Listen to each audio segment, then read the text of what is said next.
స్తోత్రం. Praise lord. Hallelujah. దేవుని పరిశుద్ధ వాక్య భాగం నుండి యోనా గ్రంథం 3వ అధ్యాయము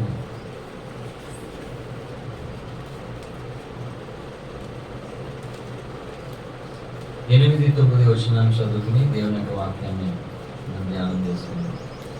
ఒకవేళ దేవుడు మనసు తిప్పుకొని పశ్చాత్తాప్తుడై మనము లయము కాకుండా తన కోపాగ్ని చల్లార్చుకును గనక మనుషులు ఏది పుచ్చుకొనకూడదు, పశువులు గాని ఎద్దులు గాని గొర్రెలు గాని మేత మేయకూడదు, నీళ్లు త్రాగకూడదు.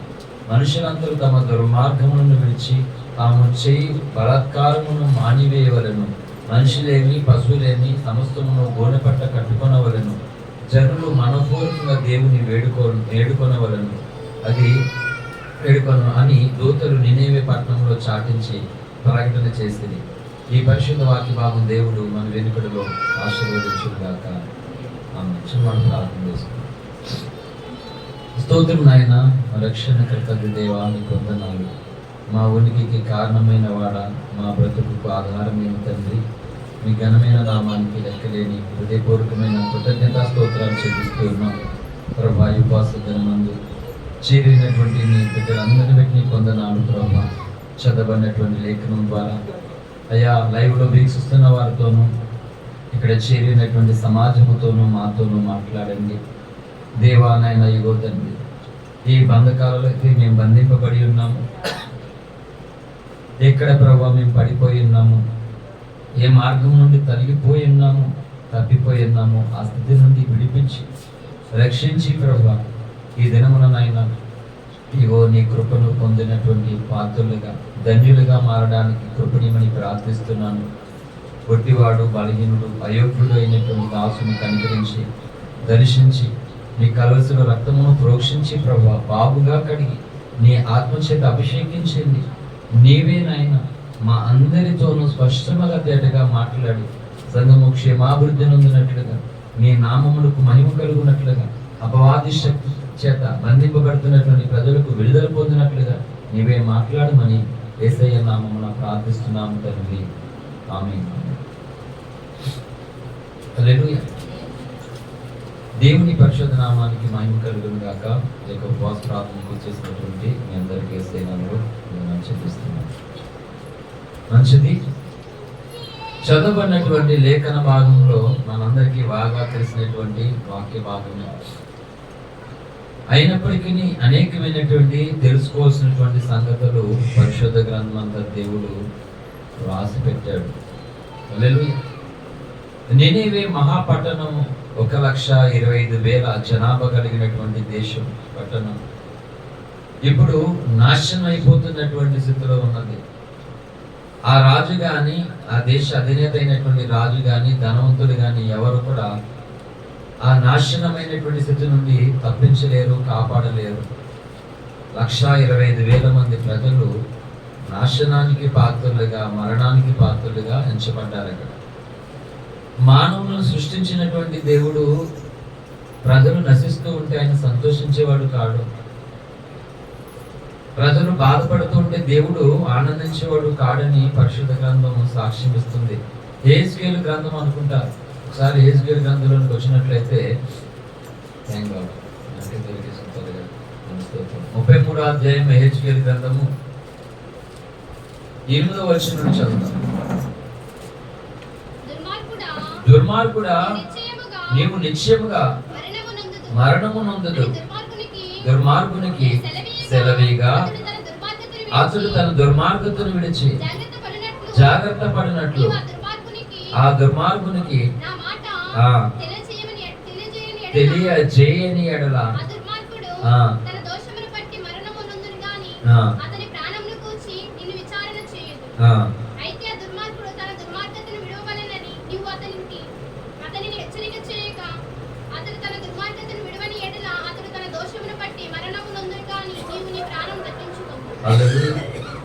దేవుడు ఏం చెప్తున్నాడు అంటే ఏ ఒక్కరు కూడా నశించడం దేవునికి ఇష్టము కాదట.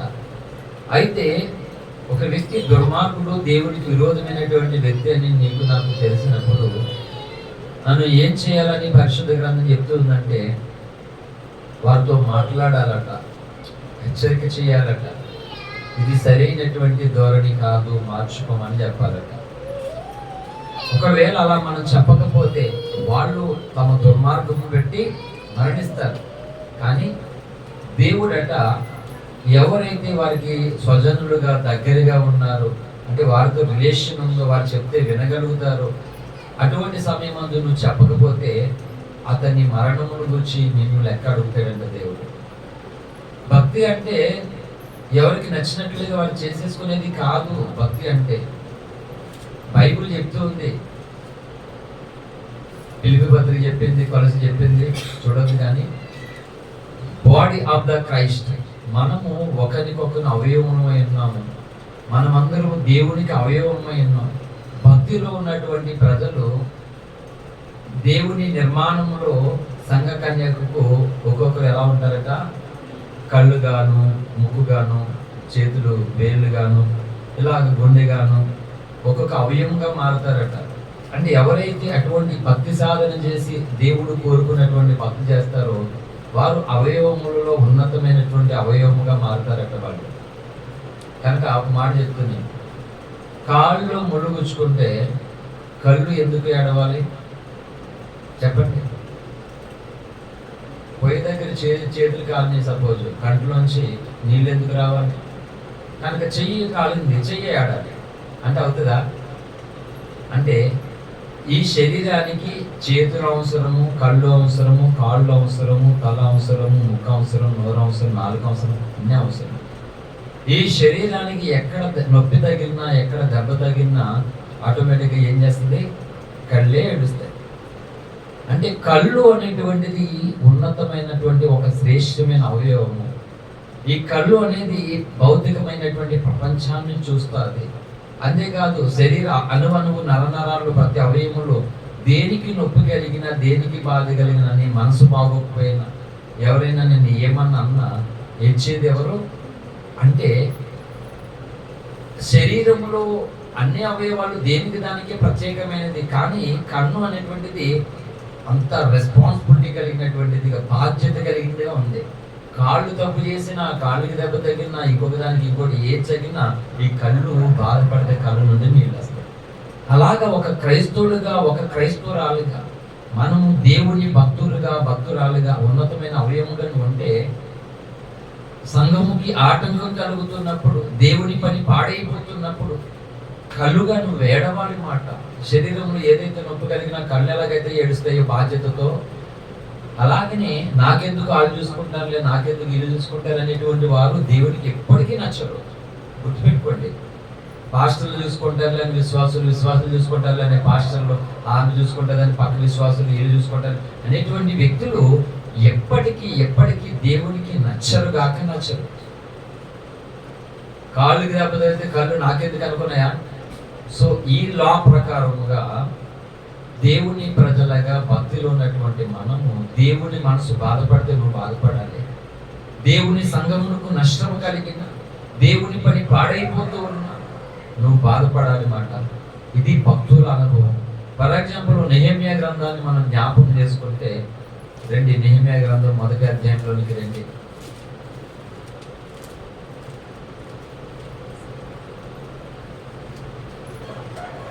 2వ వచనం చదవండి. నా సహోదరులలో హననీయును ఒకడు యూదులలో కొందరును వచ్చి చెరపట్టబడిన శేషంలో తప్పించుకొని యూదులను గూర్చియు యెరూషలేమును గూర్చియు నేను వారిని అడుగగా వారి చెరపట్టబడిన వారిలో శేషించిన వారు ఆ దేశంలో బహుగా శ్రమను నిందను పొందుచున్నారు. మరియు యెరూషలేము యొక్క ప్రాకారము పడద్రోయబడినది, దాని గుమ్మముల అగ్నిచేత కాల్చబడినవని నాతో చెప్పారు. ఈ మాటలు వినినప్పుడు నేను కూర్చుని ఏడ్చి కొన్ని దినముల దుఃఖంతో ఉపవాసం ఉండి ఆకాశమంతటి దేవుని ఎదుట విజ్ఞాపన చేశాను. చాలండి. ఆ మొదటి వచనంలో అకల్య కుమారుడైన నెహెమ్యా యొక్క చర్యలు. 25వ సంవత్సరంలో కిస్లేపు మాసమున నేను సుసాను కోటలో ఉండగా నా సహోదరులు అనానీయను ఒకడును యూదుల్లో కొందరును వచ్చేది. ఏ సుసాను కోటలో ఎస్తేరు రాణిగా ఉన్నదో అదే సుసాను కోటలో ఈ నెహెమ్యా రాజు యొక్క అర్థహస్త రాజు ఏలుబడిలో రాజుకు భోజనాలు అందించేటువంటి ఉన్నతమైన ఉద్యోగిగా ఉన్నాడు.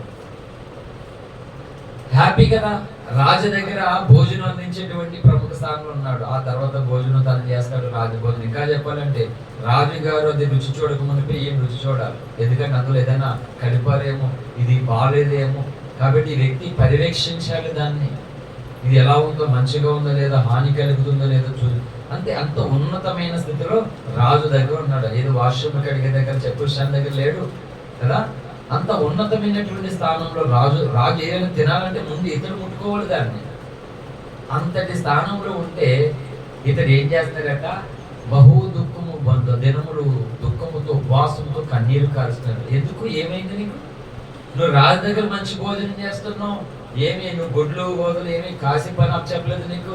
సుఖంగా రాజు దగ్గర ఉన్నవాడు మురికి బట్టలతో ఉంటాడా? నీటిగా మంచి వస్త్రాలతో ఉండాలి కదా, చాలా హుందాగా నీట్గా ఉండాలి. రాజు దగ్గర ఎలా పడతాలో ఉండడానికి వీల్లేదు, పక్కన ఉన్నాడు కాబట్టి అంత నీట్గా ఉండాలి. ప్రతి దినము రాజు దగ్గర వెళ్తున్నప్పుడు కొత్త వస్త్రాలే ధరించుకుని వెళ్ళాలన్నమాట. అంత ఉన్నతమైనటువంటి స్థితి. ఇది కూడా ఎప్పుడు చెప్పలేదు నేను. కానీ ఆ వ్యక్తి ఇప్పుడు ఏం చేస్తాడట, ఏడుస్తున్నాడట, దుఃఖపడుతున్నాడు. కొన్ని దినములట, చూడండి ఎంత మాట అన్నాడు. వారు చెరపెట్టబడిన వాళ్ళు శేషించిన వారి దేశంలో బహుగా శ్రమను నిందను పొందుచున్నారు. మరి యెరూషలేము యొక్క ప్రాకారం పడదోయబడిందని, దాని గుమ్మలు అగ్ని చేత కాల్చబడి నాతో చెప్పి, ఈ మాటలు విన్నప్పుడు నేను కూర్చుని ఏడ్చి కొన్ని దినములు దుఃఖముతో ఉపవాసం ఉండి ఆకాశమంజలి దేవుని ఎదుట జ్ఞాపన చేసేది. భక్తుల లక్షణాలు వేరు, ఇప్పుడు కూడా భక్తుల ఆలోచనలు వేరు, భక్తుల ఉద్దేశాలు వేరు. కనుక ఏదనిపిస్తుంది మాట్లాడేసేసి, ఏదనిపిస్తుంది నిర్ణయాలు తీసేసుకోవడం భక్తుల లక్షణాలు ఎప్పటికీ కానే కావాల్సి. భక్తుడు ఎంత ఆనందంగా ఉన్నా, ఎంత ఆరోగ్యంగా ఉన్నా, ఎంత ఐశ్వర్యంతో ఉన్నా, తన దేవుని విషయమై, దేవుడు ప్రేమిస్తున్నటువంటి తన ప్రజల విషయమై సరిగ్గా లేనప్పుడు ఇతడు ఆనందము కానీ, ఇతని ఆరోగ్యము కానీ తనకి ఇష్టం ఉండదు. అది ఎందుకు ఇంత ఆనందంగా ఉంది, ఎంత ఆరోగ్యంగా ఉంది, ఎంత ఐశ్వర్యంతో నాకెందుకు, నా దేవుని ప్రజలు పాడైపోయారు, వారు నష్టపోతుండగా నాకు ఈ సుఖమేలా అనుకుంటారు భక్తులు. ఎప్పుడు కూడా వచ్చారు ఆ దేశంలో నుండి, ఎలా ఉన్నారు, ఏంటి మన వాళ్ళు ఎలా ఉన్నారంటే, ఏముందని ఇలా జరిగింది, భయంకరమైన ప్రమాదంలో పడటం, యెరూషలేము యొక్క దేవాలయం గోడలు కాల్చేశారు దుండగులు.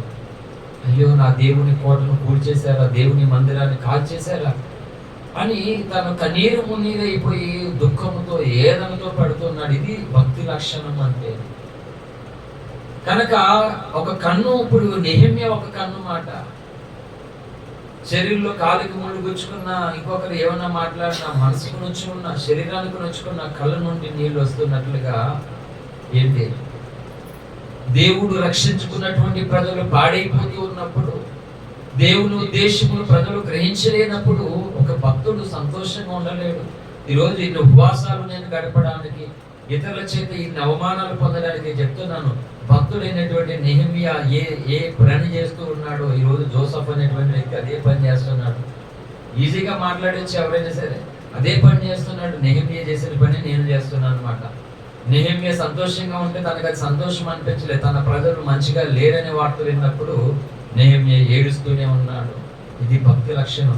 అంతేకాదు, చూడండి గలతీ పత్రికలోకి వచ్చినట్లయితే, గలతీ పత్రిక 4:19 త్వరగా చదవాలి. గలతీ 4:19. నా పిల్లలారా క్రీస్తు స్వరూప్యము మీ విషయమై మరలా నాకు ప్రసవేదన కలుగుచును. ఎందుకు కలగాలి? పౌలు ఏమన్నా కన్నాడా వాళ్ళని? పెంచుకున్నాడా? పోనీ ఏమన్నా ఎవరికో దేవుని రూపం రాకపోతే, ఎవరో ప్రార్థనలో ఎదగకపోతే, ఎవరో భక్తులు ఎదగకపోతే పౌలుకి ఎందుకు ప్రసవేదన? నాకెందుకు అనుకున్నాడండి? భక్తులు ఎప్పుడు కూడా నాకెందుకులే అని అనుకోలేదు, వాళ్ళు చూసుకుంటారులే అనుకోలేదు. నేనేం చేయగలను, నేను ఇంకా బ్రతికే ఉన్నాను కదా అని మాట్లాడుకున్నారు. కాబట్టి బాడీ ఆఫ్ ద క్రైస్ట్, మనం ఒకరికొకరు అవయవములు అంటే, ఇంకొక అవయవము దేవుని పనికి ఆటంకంగా ఉన్నప్పుడు ఈ అవయవం నాకెందుకు అని అనుకోవాలా? నా మీద దుండగులు నా సంఘము నుండి నన్ను తోసివేయాలని, నన్ను లేకుండా చేయాలని, అవసరమైతే చచ్చిపోవాలని, నిజంగానే అవసరమైతే నా సంఘాన్ని నేను విడిచిపెట్టి పారిపోవాలని ఇన్ని దుర్మార్గపు చర్యలు చేశారు నా మీద. నేనేమో అయ్యో ఈ అవయవం చాలా పాడైపోయింది, చాలా ప్రమాదంలో ఉంది అవయవము, దానికి అర్జెంటుగా మెడిసిన్ వేసి ఆ అవయవాన్ని కట్టాలని బాగు చేయాలని. ఎందుకంటే హెచ్కేఎల్ గ్రంథం 33 చదివించినట్లుగా నేను చెప్పాను. ఎందుకంటే నేను మోకాలేసి ప్రార్థన చేస్తున్నప్పుడు ఒక వ్యక్తిని రూపంతో నేను చూశాను. ఇంకా చెప్పాలంటే మీకు ఎవరికి కూడా నా కోసం తెలియదు. మీకు నిజం చెప్తున్నాను. మీకు ఏంటంటే చచ్చిపోయి బ్రతికడు పాస్టర్ గారిని దేవుడు వాడుకుంటుంది, ఇది మాత్రమే తెలుసు. మీకు ఎవరికి కూడా నా కోసం ఏమీ తెలియదు. తెలిసింది మాత్రం చాలా తక్కువ మీకు.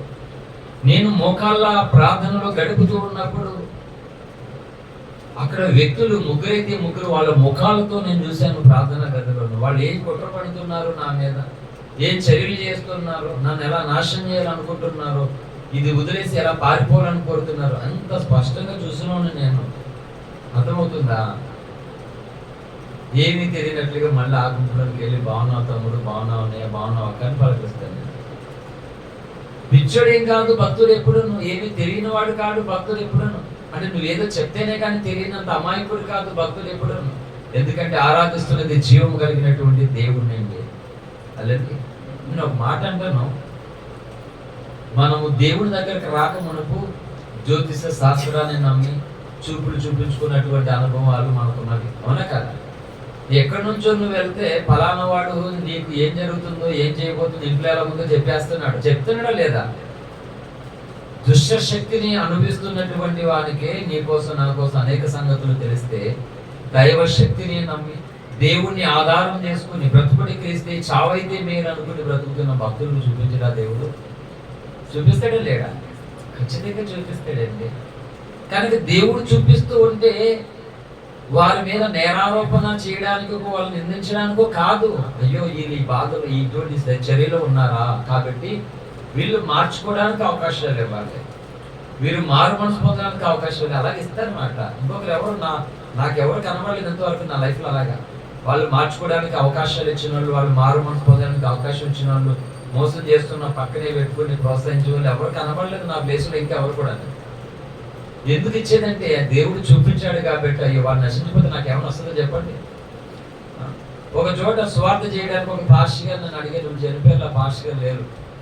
ఆయన అన్నాడు, మీ బోధ వేరు మా బోధ వేరు, మీకు మాకు ఎలా కూతుంది అన్నాడు. బోధ వేరే కానీ దేవుడు ఒకటే కదా, అక్కడ కూడా వేరే అంటావో చెప్పాను. నీ బోధ వేరంటే నువ్వు ఉన్నావు వేరే కానీ, లేఖనాన్ని వేరేగా నువ్వు ఉన్నావు, నేనేమి లేను కదా. పాస్టర్ గారు నన్ను 2017లో సాక్ష్యాన్ని పిలిచాడు. పేరు చెప్తే బాగోదు, ఎందుకు చచ్చిపోయిన మీద మీరు తప్పులు మోపుతున్నారు అని అనుకుంటారు తెలియని వాళ్ళు. అంటే ప్రతి మాట కూడా వేరే భావంతో తీసుకుంటే అందరికీ చెడ్డగానే కనిపిస్తుంది కదా. అయ్యి అలా కాదు. మీ ఊర్లో స్వార్థ చేస్తే ఇక్కడ ఎవరైనా మారు మనసు పొంది రక్షణ పొందితే ఎక్కడో ఉన్న నా దగ్గరికి వస్తారా, పక్కన ఉన్న నీ దగ్గరికి వస్తారా? కొంచెం సెన్స్ వాడండి అయ్యా. అసలు ఏం సేవ చేస్తున్నారు కొంచెం బుర్ర వాడండి. ఇక్కడ ఇక్కడ స్వార్థ చేస్తే ఇక్కడ రక్షణ పొందిన వాళ్ళు ఇక్కడ ఉన్న సంఘాల దగ్గరికి వెళ్తారు కానీ ఎక్కడికో వెళ్తారండి, వెళ్ళరు కదా. మరి ఏం మాట్లాడుతున్నారు అయ్యా మీరు? మారలే సేవకులు, మారలే సేవ చేస్తున్నారు కానీ అలాగే సేవకులు తయారయ్యారు. కనుక హెజ్కేలు 33 చదివించాను. వాళ్ళు నశించిపోతూ ఉన్నప్పుడు కనీసం వాళ్ళు ఆ చెడ్డదారిలో ఉన్నారు, ఆ నాశనమే దారిలో ఉన్నప్పుడు వారిని చెప్పమని చెప్పింది బైబిల్. నువ్వు నడిచే మార్గం సరైనది కాదు, నువ్వు కరెక్ట్వేలో కాదు, నువ్వు తప్పుడు మార్గంలో ఉన్నావు, నువ్వు చెడు మార్గంలో ఉన్నావు, ఇది సరైనది కాదని చెప్పాలట. మనం చెప్పకపోతే రేపొద్దుట వాళ్ళు నష్టపోతారు, వాళ్ళు శిక్ష పొందుతారు. కానీ వారి విషయమే దేవుడిని లెక్క అడుగుతారు. కొంతమంది స్నేహితులు చెడిపోతుంటే కొంతమంది స్నేహితులు ఎంజాయ్ చేస్తుంటారు, పాడైపోతున్నారు బాగా చెప్పమాట. చెప్పమని చెప్పింది బైబిల్. నేను అదే పాఠం చెప్పాను. ఎవరికైనా సరే రాంగ్ వేలో ఉన్నారండి దేవుడు చెప్పాడంటే, ఒక ఆమె అంది నన్ను, ఎవరికి తెలియనటువంటి విషయం నీకు ఎలా తెలిసిందని. పిచ్చిదానా, నువ్వు ఏం ఆలోచిస్తున్నావో కూడా ఎరిగినటువంటి వాడు నేను ఆరాధిస్తున్నటువంటి దేవుడు. ఎవరో చెప్తే దాన్ని చెప్పి మాట్లాడేంత కర్మ దౌర్భాగ్య స్థితి నాకు పట్టలేదు. దేవుడు చెప్పాడు, నేను నీకు చెప్తున్నాను, తప్పైతే మార్చుకో, నీ ఇష్టం అని చెప్పాను. నేను ఇష్టపడట్లేదు జనాలు మార్చుకోవడానికి. కనుక చెప్పవలసిన సంగతి దేవుడు చెప్పమన్నాడు, చెప్పావు. ఒక మాట విశ్వాసుల కంట ఒక సంగతి చెప్తే వీళ్ళు కోపపడతారట. దేవుడు చెప్పమన్న సంగతి చెప్తే విశ్వాసులు కోపపడతారు. ఒకవేళ దేవుడు చెప్పమన్న సంగతి చెప్పకపోతే దేవుడు కోపపడతాడు. అందుకే ఏ కోపాన్ని భరించాలి చెప్పండి? చెప్పండి, ఏ కోపాన్ని భరించాలి? విశ్వాసులు కోపపడితే ఎలా ఉంటుందో తెలుసా? అంటే ఎవరైతే పాడైపోతున్నారో వాళ్ళని మార్చుకోండి, దిద్దుకోండి, ఇది కరెక్ట్ కాదని చెప్పామనుకో, వాళ్ళు కోపం ఎలా ఉంటుందో తెలుసా?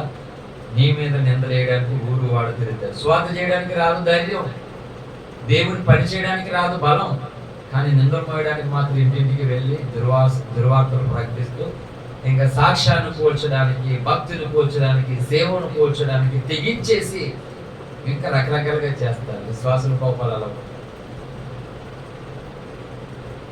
వెళ్ళిన చోట పరువు తీసేస్తున్నాడు. ఈ పెద్ద పరువు చెప్తున్నారు, ఇదా జరిగింది అని అక్కడ ఉన్నటువంటి అందరికి ఎలా వార్త చెప్తే అక్కడికి వెళ్ళి ఎలా చెప్తాం, వాక్యం అది ఎలా మాట్లాడతాం? అంటే వాళ్ళు ఎంత నష్టం చేస్తున్నారో ఆలోచించండి. వాళ్ళ కోపాలు అలా ఉంటాయి. ఇప్పుడు ఒకవేళ దేవుని కోపం వస్తే ఈ భూమి మీదే ఉండలేము, వాడుకోడు, భూమి మీద ఉండలేము. ఇంకా ఆయనకి నచ్చకపోతే పరలోక రాజ్యంలోని కూడా రాలేదు. ఏ కోపం ప్రమాదం అంటే దేవుని కోపమే ప్రమాదం మాట. మనుషుల కోపాన్ని కోపించింది చేయని, ఒకటి ఎంతవరకు చేయగలుగుతారో చేయని, కానీ నీ కురిగిన వారిని లేవనెత్తువాడు దేవుడు, పడిన వారిని ఉద్ధరించేవాడు దేవుడు, బలహీనుల్ని బలాభివృద్ధి కలిగించేవాడు దేవుడు మాట. మనం దేవుని హస్తంలో మనం ఉండాలి, దేవుని కౌగిల్లో ఉండాలి. మనుషులు వారికి నచ్చినట్లుగా లేవు కాబట్టి నిందలు ప్రచారం చేస్తారంటే చేయని, కాబట్టి నీతి నిమిత్తం విషించబడేవారు ధన్యులు అంతే. కాబట్టి మనుషులకి నచ్చేటట్లుగా ఉండి దేవునికి దూరం అవుదామా? అపోస్తులైన పౌలు అదే గలతీలో చెప్పాడు. గలతీ పత్రిక 1వ అధ్యాయము 10వ వచనం కూడా చదవండి త్వరగా.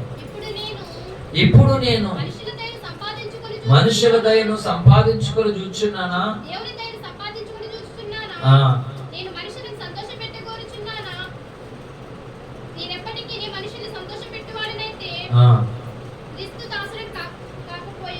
క్రీస్తు దాసుడను కాకయే పోదెను. హల్లెలూయా. అపోస్తులైన పౌలు అంటున్నాడు, నేను మనుషుల దయను పొందుచూచున్నానా, దేవుడి దయను పొందుకొని చూచున్నానా? నేను ఎప్పుడు మనుషులు సంతోషపెట్టేవాడిని కాదన్నాడు. అదే మనిషి కొరకు పౌలు 4:19 ఏమన్నాడు? ప్రసవేదన పడుతున్నాను అన్నాడు. మరి ఇక్కడేంటి? నేను మనుషులు సంతోషపెట్టేవాడిని కాదంటున్నాడు. అంటే మనసు కోసం పౌలు ప్రసవేదన పడేటువంటి ప్రేమ, చచ్చిపోయేంత ప్రేమ తన 1 కొరింథీ 10:13 ఉంటుంది చూడదులే కానీ, తన శరీరాన్ని కాల్చివేయబడ్డానికి కూడా అప్పగించుకుంటాడట. మనుషుల కొరకు తన ఆస్థానం తెచ్చేస్తాడంట దేవుని ప్రేమ నిమిత్తం. అంత ప్రేమించేటువంటి పౌలు దేవుడు మనిషి వచ్చినప్పుడు ఏంటి, ఎలాంటి నిర్ణయం తీసుకోవాలి? దేవుడు కావాలా, మనిషి కావాలా? ఒకవేళ మీ లైఫ్లో ఎవరైనా నీకు దేవుడు అంటే ఎక్కువ, నేనంటే ఎక్కువ అని ఎవరైనా నేను అడిగితే ఏం చెప్తావు? ఎవరు పడతాడని అడిగితే ఏం చెప్పడం కాదు. వాళ్ళు లేకపోతే నీకు బ్రతుకు లేదు, వారు లేకపోతే నీకు దిక్కు లేదు. అమ్మా పడుకో లేదు, వారు లేకపోతే నీకు ఇంకో గతి లేదు మాట, నీకు స్థితి లేదు, ఇంకా నీకు విలువ లేదు మాట. అంతటి ఉన్నతమైనటువంటి వ్యక్తి నీకు ఉండడం నీకు ఎంతో గొప్ప లాభదాయకం. అటువంటి వ్యక్తి దేవుడు కావాలా, నేను కావాలా అంటే ఏం చేస్తావు చెప్పండి? ఫర్ ఎగ్జాంపుల్ బైబిల్లో ఆదికాండ 22వ అధ్యాయంలో అబ్రామా నీకు ఒక్కడైన నీ కుమారుడు అనగా నువ్వు ప్రేమించు ఇస్సాకును తీసుకుని నేను చెప్పబో ఒక పర్వతం మీద దహన బలి అర్పించమన్నాడు. ఇప్పుడు అబ్రాహాముకు వృద్ధాప్యంలో పుట్టినటువంటి కన్న కొడుకు ఇస్సాకు తెలియక ఎక్కడికి వెళ్ళాలో ఎరిగినటువంటి ప్రదేశాలకి నడిపించినటువంటి దేవుడు మరొక పక్క. ఆయనంటే ఇష్టం, కొడుకు అంటే ఇష్టం. ఈ రెండు ప్రేమల మధ్య ఇప్పుడు ఒక ప్రేమ కోసం ఒక ప్రేమ బలైపోవాలి, ఒక ప్రేమ కావాలంటే ఒక ప్రేమను తెలుసుకోవాలి. అబ్రాహాం పరిస్థితి భయంకరమైనటువంటి పరిస్థితి ఏర్పడింది. ఏ ప్రేమ కోసం ఏ ప్రేమను వదులుకోవడానికి ఇష్టపడ్డాడు అబ్రాహాము జీవితంలో తెలియదు మనకి. భక్తులు వచ్చాడు, పెద్ద భక్తుడు. ఆస్తి అయితే ఎవరికి కావాలి, భక్తి అయితే ఎవరికి కావాలి? పిల్లలే లేరు, గొడ్డోటీలు. ఒరే చూడండి పెద్ద కవులు చెప్తున్నాడు అబ్రాహాము, పిల్లలు లేరు, భక్తుపడ్డట. నిజంగా వీడు అంత భక్తుడైతే ఎందుకు పిల్లలు లేరు? నాకే ఉన్నాడు గంపడి మంది పిల్లలు, వీడు పిల్లలు లేవు కానీ భక్తులు అంటే వీడు ప్రవక్త అంట అని అబ్రహాం అనలేదంట ఆనాడు జనం. ఖచ్చితంగా అన్నాడు. అన్నీ కనబడు బైబిల్లోను. అందుకని నీ ధర్మశాస్త్రంలో ఆశ్చర్యమైన సంగతులు చూసినట్లు నా కన్నులు తెరవమని భక్తులు. ఆ కన్నులు కనబడితేనే బైబిల్ కనబడుతుంది. కన్ను ప్రపంచాన్ని చూస్తుందని చెప్పాను. అదే కన్నులు దేవుని ఉద్దేశాలను, దేవుని ఆలోచనను, దేవుని మనసునంతా కూడా చూస్తుంది పరిశుద్ధ గ్రంథంలో అన్నమాట. ఆకాశంలో ఎత్తైన స్థలంలోనికి ఆ డేగ గద్ద ఎగురుతూ ఉంటది, కానీ భూమి మీద తనకి ఆహారం ఎక్కడ దొరుకుతుందని అంత సుదూరమైన దూరం నుండి ఆ డేగ కన్ను, ఆ గద్ద కన్ను తనకు కావాల్సిన ఆహారం మీద దృష్టి పెడుతుంది. అలాగే భక్తుల కన్నులు పరిశుద్ధ గ్రంథంలో తమకు కావలసినటువంటి సంగతుల మీద దేవుడు దృష్టి పెట్టడానికి చేస్తాడు. హల్లెలూయా. నేను ఏదో చెప్పాలనుకున్నాను, దేవుడు ఏదో చెప్పేస్తున్నాడు. ఎంతో విలువైన సంగతులు వినాను శ్రద్ధగా. హల్లెలూయా. కాబట్టి అబ్రాహాము అంత భక్తి చేస్తే ఏర్రా పిల్లలు, ఏర్రా ఇది, ఇలాంటి స్థితిగతులు ఎదుర్కొన్న తర్వాత అబ్రాహాము కుమారుడికి అన్నాడు. అందరు నోళ్ళు మూయబడ్డాయి. అబ్రాహామును తృణీకరించి వారు, దేశించబడ్డవారు అందరు నోళ్ళు మూయబడ్డాయి. ఇప్పుడు అబ్రాహాం హ్యాపీగా ఉన్నాడు. అమ్మయ్య అనుకున్న సమయంలో ఆ ప్రేమ కావాలంటే, దేవుని ప్రేమ కావాలంటే ఈ కన్న ప్రేమను అర్పించేసేది. ఒకవేళ అబ్రాహాము దేవుని మాటకు లోబడినట్లుగా బైబిల్లో ఉంది. సరే, మనం అదే లా ప్రకారంగా ఇస్సాకును బలి ఇచ్చేసాడు. ఆ తర్వాత సంగతి పక్కన పెడదు. తన భార్య అయిన సారా ఎలా చూస్తుంది అబ్రాహాము చెప్పండి అండి. ఇస్సాకును బలి ఇచ్చేసాడు. సారా ఎలా చూస్తుంది అబ్రాహాముని? నా భర్త చాలా భక్తుడు, భర్త గారు నీకు ప్రణామం అంటదా? యజమానుడు అని పిలిచేదంటే అబ్రాహామును సారమ్మ గారు. ఇప్పుడు అలా పిలుతుందా? సచ్చినోడని పిలుతుంది.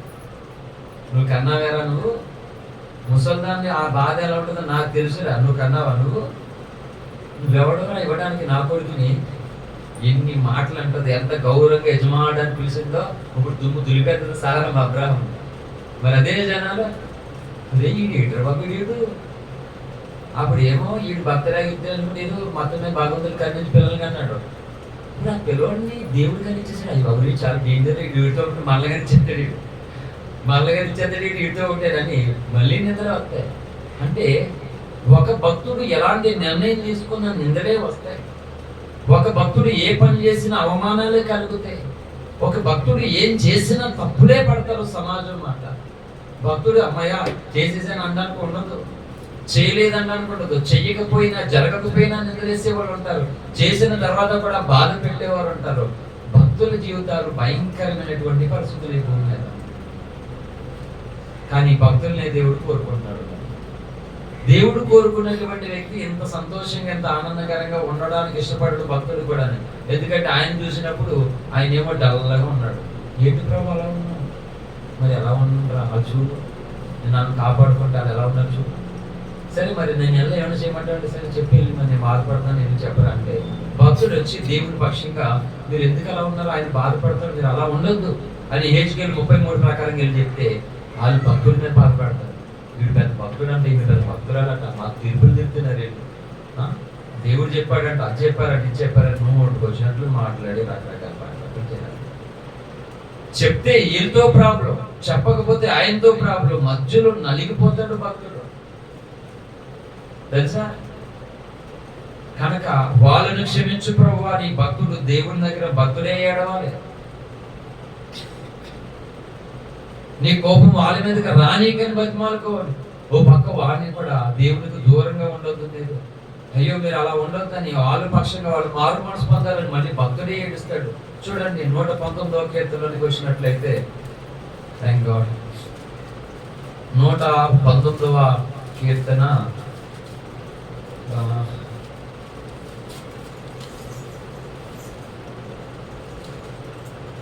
136వ వచనం.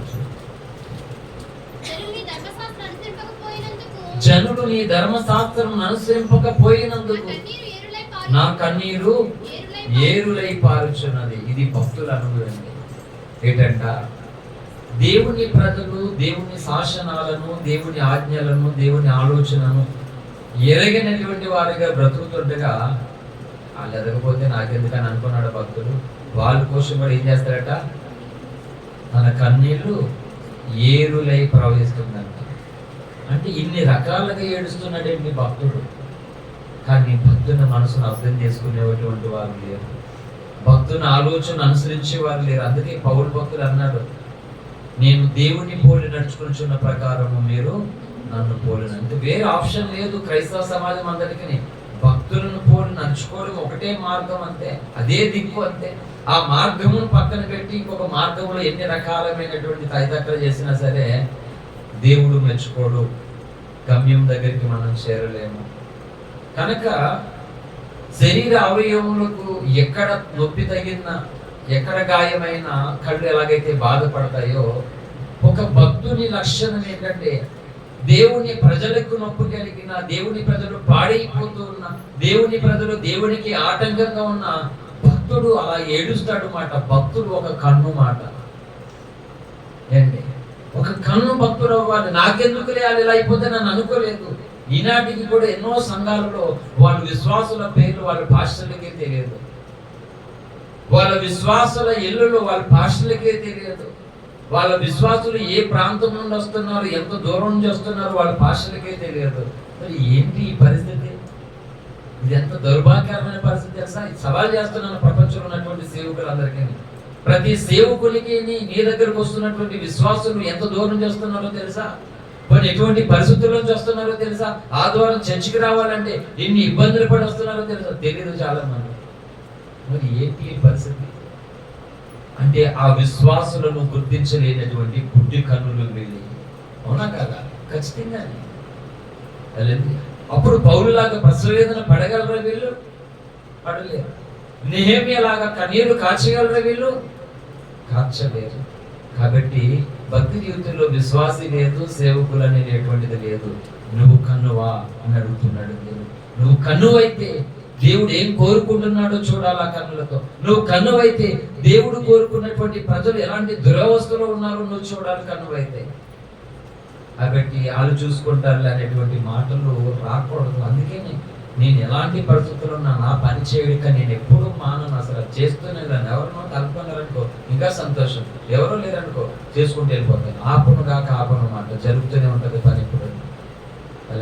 ఎందుకంటే దేవుడు నన్ను కన్నుగా పెట్టాడు కనుక ఆ కన్ను చూస్తుంది, ఏం జరిగిందో చూస్తుంది, ఏం జరగలేదో చూస్తుంది. అది చూసినప్పుడు ఈ కన్ను నాకెందుకు ఎలా అనుకుంటుంది?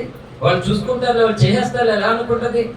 ముందుకు అనుకోదు. నీటికాడు కూడా పెట్టినా నేనే టెన్షన్ పడాలి, ఇంకొక చోట జరిగినా నేనే టెన్షన్ పడాలి. ఎందుకు? కన్ను గనక. ఏదో వచ్చి రెడీ అయిపోయి వచ్చి వాకింగ్ పెట్టి మన కారు తీసుకుని వెళ్ళిపోయేటువంటిది కాదు ఈ సేవ. అంటే ఇది ప్రసవేదనతో కూడినటువంటి సేవ, ఇది కన్నీళ్లతో దేవుని సన్నిధిలో గోజాడేటువంటి సేవ మాట. కాబట్టి దేవుని ప్రజలైనటువంటి మనము ఒక నెహెమ్యా కావాలి మాట. రాజు దగ్గర ఉన్నటువంటి నెహెమ్యా తన ప్రజలు వచ్చి చూసినప్పుడు ఇలా ఇలా జరిగింది మన ప్రాంతం, మన ప్రదేశం అంటే కొన్ని దినములు దుఃఖముతో గడుపుతున్నారట. ఈరోజు సంఘాలలో ఈ మనసు ఎందుకు లేదు? నువ్వు దేవునికి ఎందుకు విరోధంగా బ్రతుకుతున్నావు అని హెచ్చరిక చేసేటువంటి వారు కూడా ఉండాలి సంఘంలో, చెప్పేవాళ్ళు ఉండాలి. నీ మాట వినకపోతే వదిలే, అంతే. అవకాశం ఉంది, చెప్పు, దిద్దు. నీ మాట వినకపోతే రేపు పొద్దుట ఆలయ తీర్పులోకి వెళ్తారు. కానీ నీ పరిధిలో కొంతమంది ఉన్నారు, నువ్వు అప్పుడు చెప్పుకోవాలంటే చెప్పకపోతే అది నీది తప్పు అవుతుంది. చెప్పిన తర్వాత వాళ్ళు నిన్ను తప్పు పడితే దేవుడే వాళ్ళని చూసుకుంటాడు. నువ్వేం బాధపడదు. ఇలా ఇన్ని రోజులు చేశాను నేను, నా మీద రకరకాల పాటలు ఎందుకు పెడతారు మాట. మరి ఆయన చెప్పమని చెప్పాను నేను, చెప్పకపోతే ఆ పెద్ద అయినా ఆయన కోపడతాడు మాట. కనుక నాకు మనుషుల కోపం కంటే దేవుని కోపమే ఎక్కువ. కాబట్టి ఆ కోపాన్ని నేను భరించలేను. భక్తులు అందుకే పవన్తో పాడాడు పాట. భక్తుడు దైవజనుడు, దేవుడు మౌనంగా ఉంటే, దేవుడు మాట్లాడటం మానేస్తే తను బ్రతకలేనని, దేవుడు గనక తనతో మాట్లాడకపోతే ఇంక తన జీవితం ముందుకు సాగదని వేదన పడుతున్నాడు దైవ భక్తుడు. దేవుని సన్నిధిలో శ్రేష్టమైనటువంటి ప్రార్థనా గీతాన్ని ఆలపిస్తున్నాడు భక్తుడు దైవజనుడు అపోస్తలుడు అతనికి రంజిత్ గారు.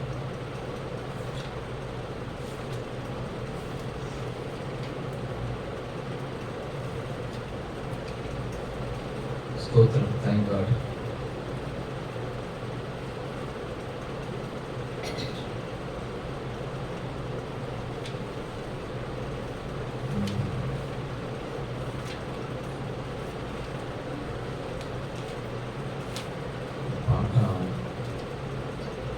మౌనమే నేను అలసితేనయ్యా. ఏంటి అది? కనికరమయ హృదయుడా కావవే నా ప్రియ నజరేయుడా, హృదయ వేదన దుర్భరమాయెను, ఆవేదన పాపుమా నాపై కరుణను కురిపించుమా. హృదయ వేదన దుర్భరమాయెను, ఆవేదన పాపుమా నాపై కరుణను కురిపించుమా. కనికరమయ హృదయుడా కావవే నా ప్రియ నజరేయుడా, ఒప్పగా చాలదు నే శ్రమకైనా, పై పగలేని నీ మౌనమో యేసువా.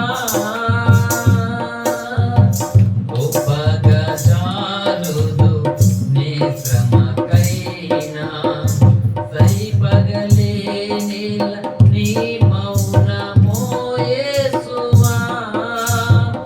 ఒక పరితెర తీసి నీ దర్శనమిచ్చి, ఒక పరితెర తీసి నీ దర్శనమిచ్చి, ప్రియమారగ శుభ వచనంబు వినిపించుమా. ప్రియనాథుడా ప్రియమారగ శుభ వచనంబు వినిపించుమా. ప్రియనాథుడా కనికరమయ హృదయుడా కావవే నా ప్రియ నజరేయుడా. నీ స్వరమే నన్ను కడిగిడి నీరము, నీ స్వరమే నన్ను బ్రతికించు ఆహారము. నీ స్వరమే నన్ను కడిగిడి నీరము, నీ స్వరమే నన్ను బ్రతికించు ఆహారము.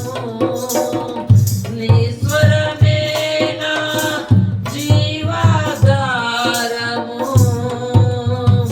నీ స్వరమే నా జీవాధారము.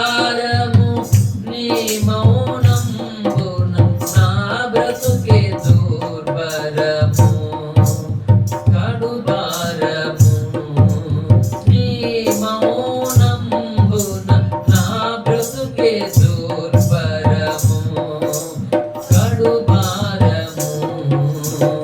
కనికరమయ హృదయుడా కావవే నా ప్రియ నజరేయుడా, హృదయ వేదన దుర్భరమాయెను, ఆవేదన పాపుమా నాపై కరుణను కురిపించుమా. హృదయ వేదన దుర్భరమాయెను, ఆవేదన పాపుమా నాపై కరుణను కురిపించుము. కనికరమయ హృదయుడా. హల్లెలూయా. ఖచ్చితంగా ఈరోజు భక్తుడైనటువంటి దైవజనులు రంజిత్ ఓఫిరి గారు క్రైస్తవ సమాజము చేత ద్వేషింపబడడానికి కారణం, ప్రతి సేవకుడు గాని సంఘాలు గాని ఆయనను తప్పు పెట్టడానికి కారణము ఏంటి అంటే, ఏదైతే దేవుడు చెప్పమన్నాడో అది చెప్పడమే కారణం అన్నమాట. హల్లెలూయా. దేవుడు ఫలానది నువ్వు చెప్పు నా కుమారుడని చెప్పినందుకే వీళ్ళు తప్పులు మోపుతున్నారు ఆయన మీద. రేపొద్దుట తోళ్ళు తీసేస్తాడు పరిశుద్ధాత్మ దేవుడు ఖచ్చితంగానే. ఆదివారమున ఖచ్చితంగా ప్రభు బలం తీసుకోవాలని లేఖనంలో రాయబడుతున్న గుడ్డివారిగా లేఖనాలను పక్కన పెడుతున్నటువంటి మందమతులుగా ఆదివారపు ఆరాధనను వీరు నచ్చినట్లుగా మార్చేసుకుంటుంటే కుమారుడా నువ్వు చెప్పు, రాయి ఫలానా పుస్తకంలో అని ప్రభురాత్రి భోజన రహస్యం అనే పుస్తకం ద్వారా ఈ మాట పంపించాడు. త్రిత్వం లేదు, బైబిల్ ఎక్కడ కూడా లేదు అని నమ్మేటువంటి వారు యేసునామని ఒకడు, యెహోవా సాక్షులని ఒకరు వెళ్తుండు. ఏంటి యేసునాము, యెహోవా సాక్షులు, ఇలా రకరకాల వెళ్ళిపోతుంటే పరిశుద్ధ దేవుని కూర్చిన జ్ఞానం, గాడ్ ఈజ్ ఎ ట్రినిటీ అనేటువంటి ఇంగ్లీష్ పుస్తకం ఒకటి, తెలుగు పుస్తకం ఒకటి ప్రపంచ ప్రజలకు అందించాడు. కనుక త్రిత్వం అనే పదం బైబిల్లో లేకపోయినా చూడు, బైబిల్లో లేనిది కూడా చెప్పేస్తున్నాడని తెలుగు నోటు అని వచ్చినట్లుగా తీర్పులు తీర్చేలా చేశాడు దేవుడు. ఏంటి మీకు ఒక విషయం చెప్తున్నాను, ఒక విచిత్రమైన సంగతి గుర్తుపెట్టుకోండి. భక్తుడు పౌలు అన్నాడు యేసుప్రభు కోసం, ఏంటి దేవుని వెర్రితనం అన్నాడు కొరింథీ పత్రికలో పౌలు భక్తుడు. గుర్తుందా మాట ఏమన్నా? దేవుని వెర్రితనం అంట మనుషుల జ్ఞానము కంటే జ్ఞానము కలిగినదట. అంటే దేవుని కూడా వెర్రితనం ఉంటుందా? అంటే భక్తులు అలా మాట్లాడేటి దేవుని వెర్రితనం అని వినలేదా? మీరు విచిత్రంగా చూస్తున్నారు. ఒక పౌలు చెప్పినట్లుగా మీరు ఎప్పుడు వినలేదా?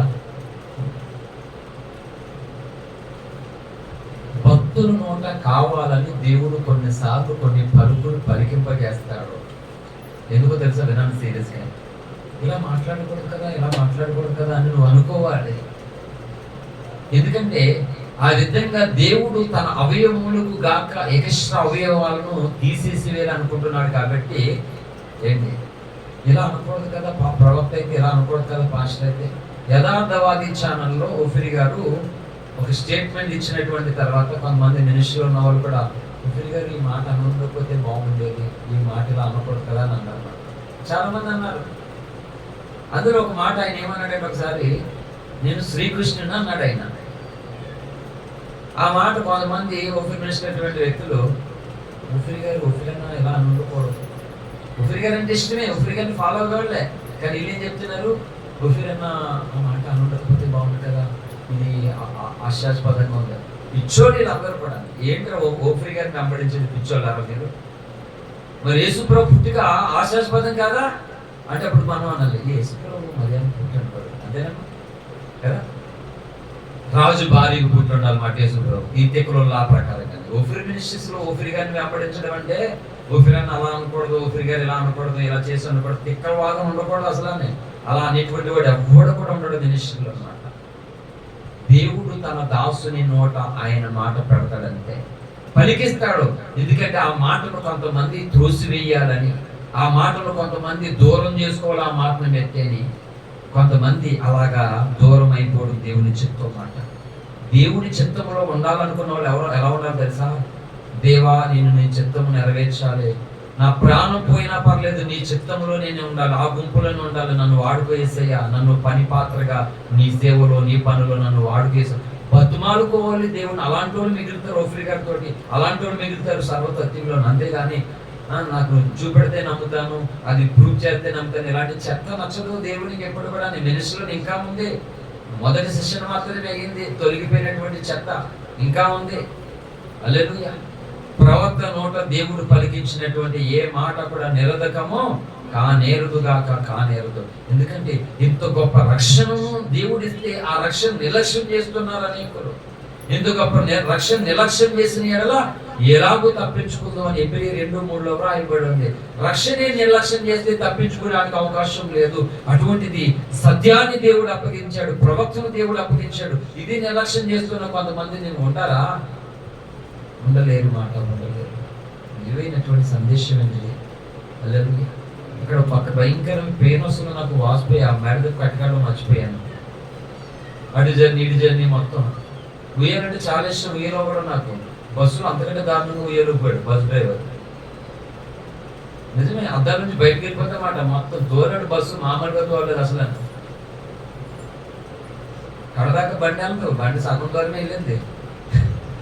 100 కిలోమీటర్లు బండి వెళ్తే ఇంకో 140 కిలోమీటర్లు అంతా బస్సు మీద వెళ్ళవచ్చు. 2 ట్రైన్లు, 2 బస్సులు, 2 ఆటోలు ఎత్తే కానీ వెళ్ళలేదు అక్కడికి.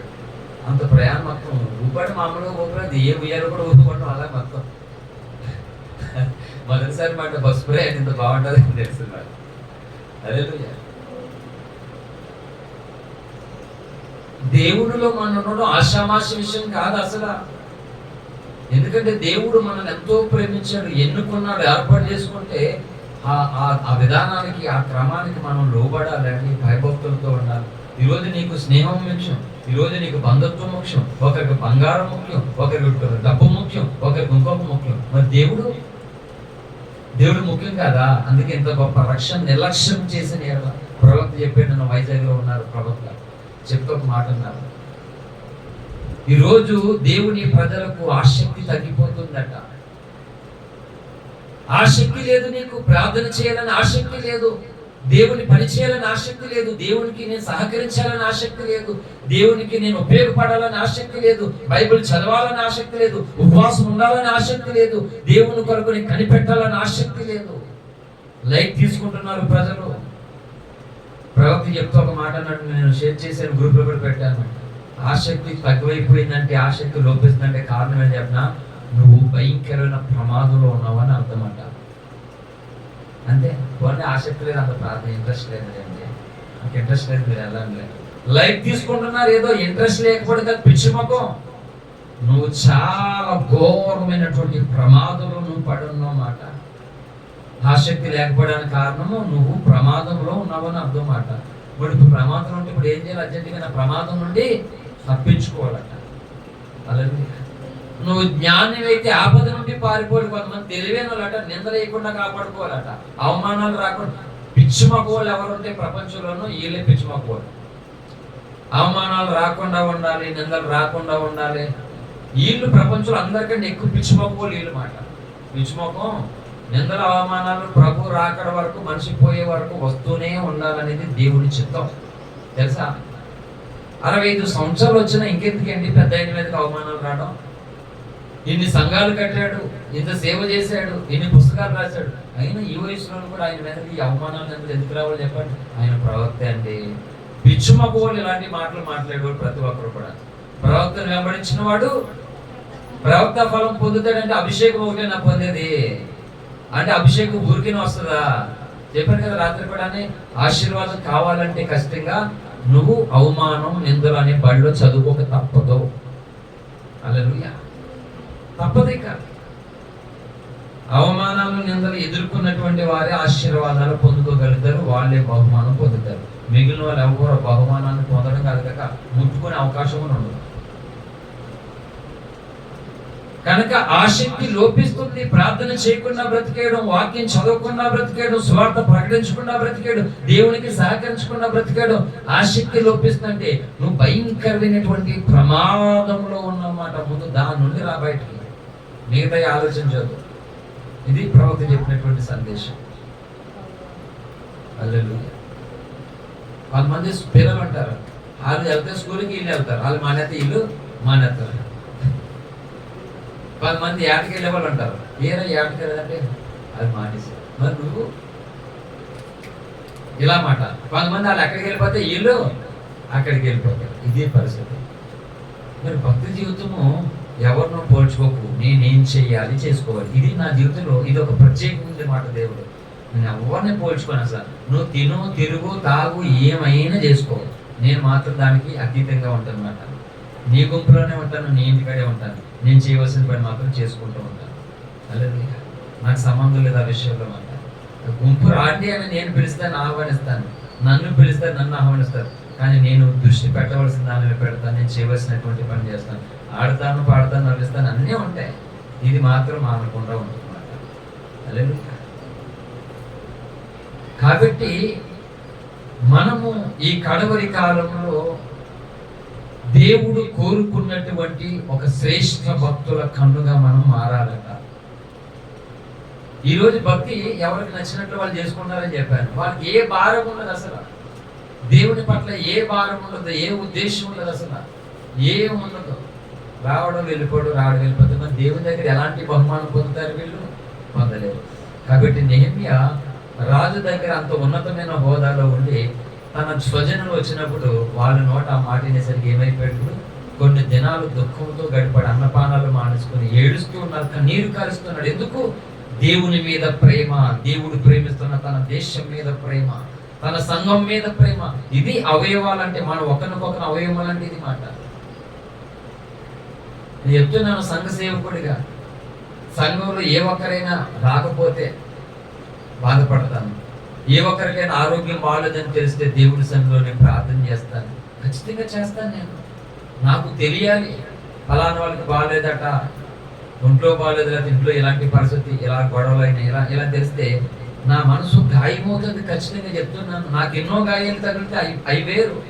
ఖచ్చితంగా మీ వరకు ఫలానాగానే నాకు తెలిస్తే ఖచ్చితంగా నా మనసు మూలుగుతుంది, గాయపడతాను, నేను ప్రభు సన్నిధిలో మూలుగుతాను. నేను అలా లేకుండా నేను బ్రతకలేను, సేవ చేయలేదు అలా ఇంతవరకు. దేవుడే సాక్షి మాట, మనుషులు ఎవరో సాక్షి కాకపోవచ్చు. కనుక దావీదు అనుభవం ఏంటంటే, జనులు ధర్మశాస్త్రం విడిచినందుకు కన్నీరు ఏరులై ప్రవహిస్తుంది. అదే భక్తుడైన దావీదు అనుభవం కూడా అదే 119వ కీర్తనలో 153వ వచనం, 119వ కీర్తన 53. నీ ధర్మశాస్త్రం విడిచి నడిచుచున్న భక్తులను చూడగా. అదే దావీదు 136లో ఏమన్నాడో, ధర్మశాస్త్రం విడిచినటువంటి భక్తిని చూసేమో కన్నీరు కారుస్తున్నాడు, ఏరులై ప్రవహిస్తుందంట. అదే భక్తుడు 53లో ఏమన్నాడు, అదే ధర్మశాస్త్రం విడిచిపెడుతున్నటువంటి వ్యక్తులు బట్టి అధిక రోషము కలుగుతుంది. కనుక దేవుని ప్రజలు ఎక్కడ రోషము కలిగి ఉండాలి, ఎక్కడ కన్నీరు కార్చాలి, ఇది కూడా తెలుసుకోవాలి. తెలుసా? ఎక్కడ కన్నీరు కార్చాలో ఒక వ్యక్తి పట్ల, ఎక్కడ రోషం కలిగి ఉండాలో చేయాలి. కానీ క్రైస్తవులు ఏం చేస్తారు తెలుసా? భక్తుల మీదేమో కోప్పడతారు, భక్తుల మీద కోప్పడతారు, భక్తుల మీద పగపెడతారు, భక్తుల్ని దూరం చేస్తారు, భక్తుల్ని గాయపరుస్తారు. క్రైస్తవులు చేసే పని అది ఈరోజు రివర్స్ మాట. నువ్వు దేవుణ్ణి కలిగి ఉండి దేవుని పనిని పాడు చేస్తావా, దేవుని పనికి ఆటంకం ఉంటావా, అప్పుడు కన్యలు చేయాలట. నువ్వు దేవుని పని కూల్చుతావా, నువ్వు కన్నులు ఎర్ర చేయాలన్నమాట. రోషం కలిగిన వ్యక్తిగా ఉండాలి. నశించిపోతున్నటువంటి వ్యక్తుల కొరకు, దేవుని విడిచిపెట్టి దేవునికి దూరంగా వస్తున్న ప్రజల కొరకు ఉపవాసాలు ఉండి కన్నీరు కార్చి, ప్రభువా కనికరించాలి, నశించిపోతున్నారు ప్రభువా, మళ్ళా నీ వైపు రావాలి తండ్రి అని కన్నీరు కార్చాలి. దేవుని దగ్గరకు వస్తూ ఉండి దేవుడి పని జరుగుతూ ఉన్నటువంటి భక్తుల మీదేమో నువ్వు రోషం కలిగి ఉంటావా? రివర్స్ మాట. ఇప్పుడు అందరూ దేవుని లక్షణాలు కావు, అవి కన్నుకొండ లక్షణాలు కాదు. ఏంటి, మన కళ్ళు ఏడుస్తాయి అని చెప్పాను. ఆనందంతో కళ్ళు ఏడుస్తాయి, బాధతో కళ్ళు ఏడుస్తాయి. కానీ రెండు ఏడుపులకి ఒకటే కారణమా? కొన్నిసార్లు ఆనంద బాష్పాలు మాట. అంటే మనం ఊహించలేము, ఊహించకుండానే దేవుడు ఎంత గొప్ప మేలు చేస్తాడు, మనకి ఎంత గొప్ప కార్యం చేస్తాడు దేవుడు. ఎన్నోసార్లు ఏడుస్తాను నేను బండి మీద ఒక్కడిని బండి డ్రైవ్ చేస్తున్నప్పుడు. ఎందుకు నా పక్కన కూర్చున్న వాళ్ళు కూడా తెలియదు. అలాగే నేను కొన్ని పాటలు కూడా రాశాను తెలుసా. నా వెనకాల కూర్చున్న వాళ్ళు కూడా తెలియదు నేను ఏడుస్తున్న సంగతి. అలా ఏడ్చుకుంటూ వస్తాను, పాట పాడుకుంటూ వస్తాను. అంటే దేవుడు ప్రేమిస్తున్న ప్రేమ, ఆయన ఎంతగా కనికరిస్తున్నాడు, ఎందుకు ఎంత జ్ఞాపకం చేసుకుంటున్నాడు నన్ను. ఆయన ఒకటి విడిచిపెడితే చాలు, నా బ్రతుకు అయిపోయింది, ఇక ఇంకేమీ లేదు అసలు అని. అలాగా దేవుడిని స్తుతిస్తూ ఏడుస్తూ అలాగొస్తానమాట. అప్పుడు అందుకే ఆ రోజు వచ్చినప్పుడు ఆ రోజు పాట ఓఫ్రే గారు బర్త్డే రోజు, నా దైవమా స్తోత్రము, నా ప్రాణమా స్తోత్రము, స్తోత్రము, స్తోత్రము, నా యేసుకే స్తోత్రము, స్తోత్రము, స్తోత్రము, నా ప్రభుకే స్తోత్రము. ఒంటరి వానిగా బ్రతికి తిని ఓదాకు కొరకు వెతికి తిని, ఒంటరి వానిగా బ్రతికి తిని ఓదాకు కొరకు వెతికి తిని, నీ ప్రేమే ఓదాచినది, నీ ప్రేమే ఓదాచినది. నా దైవమా స్తోత్రము,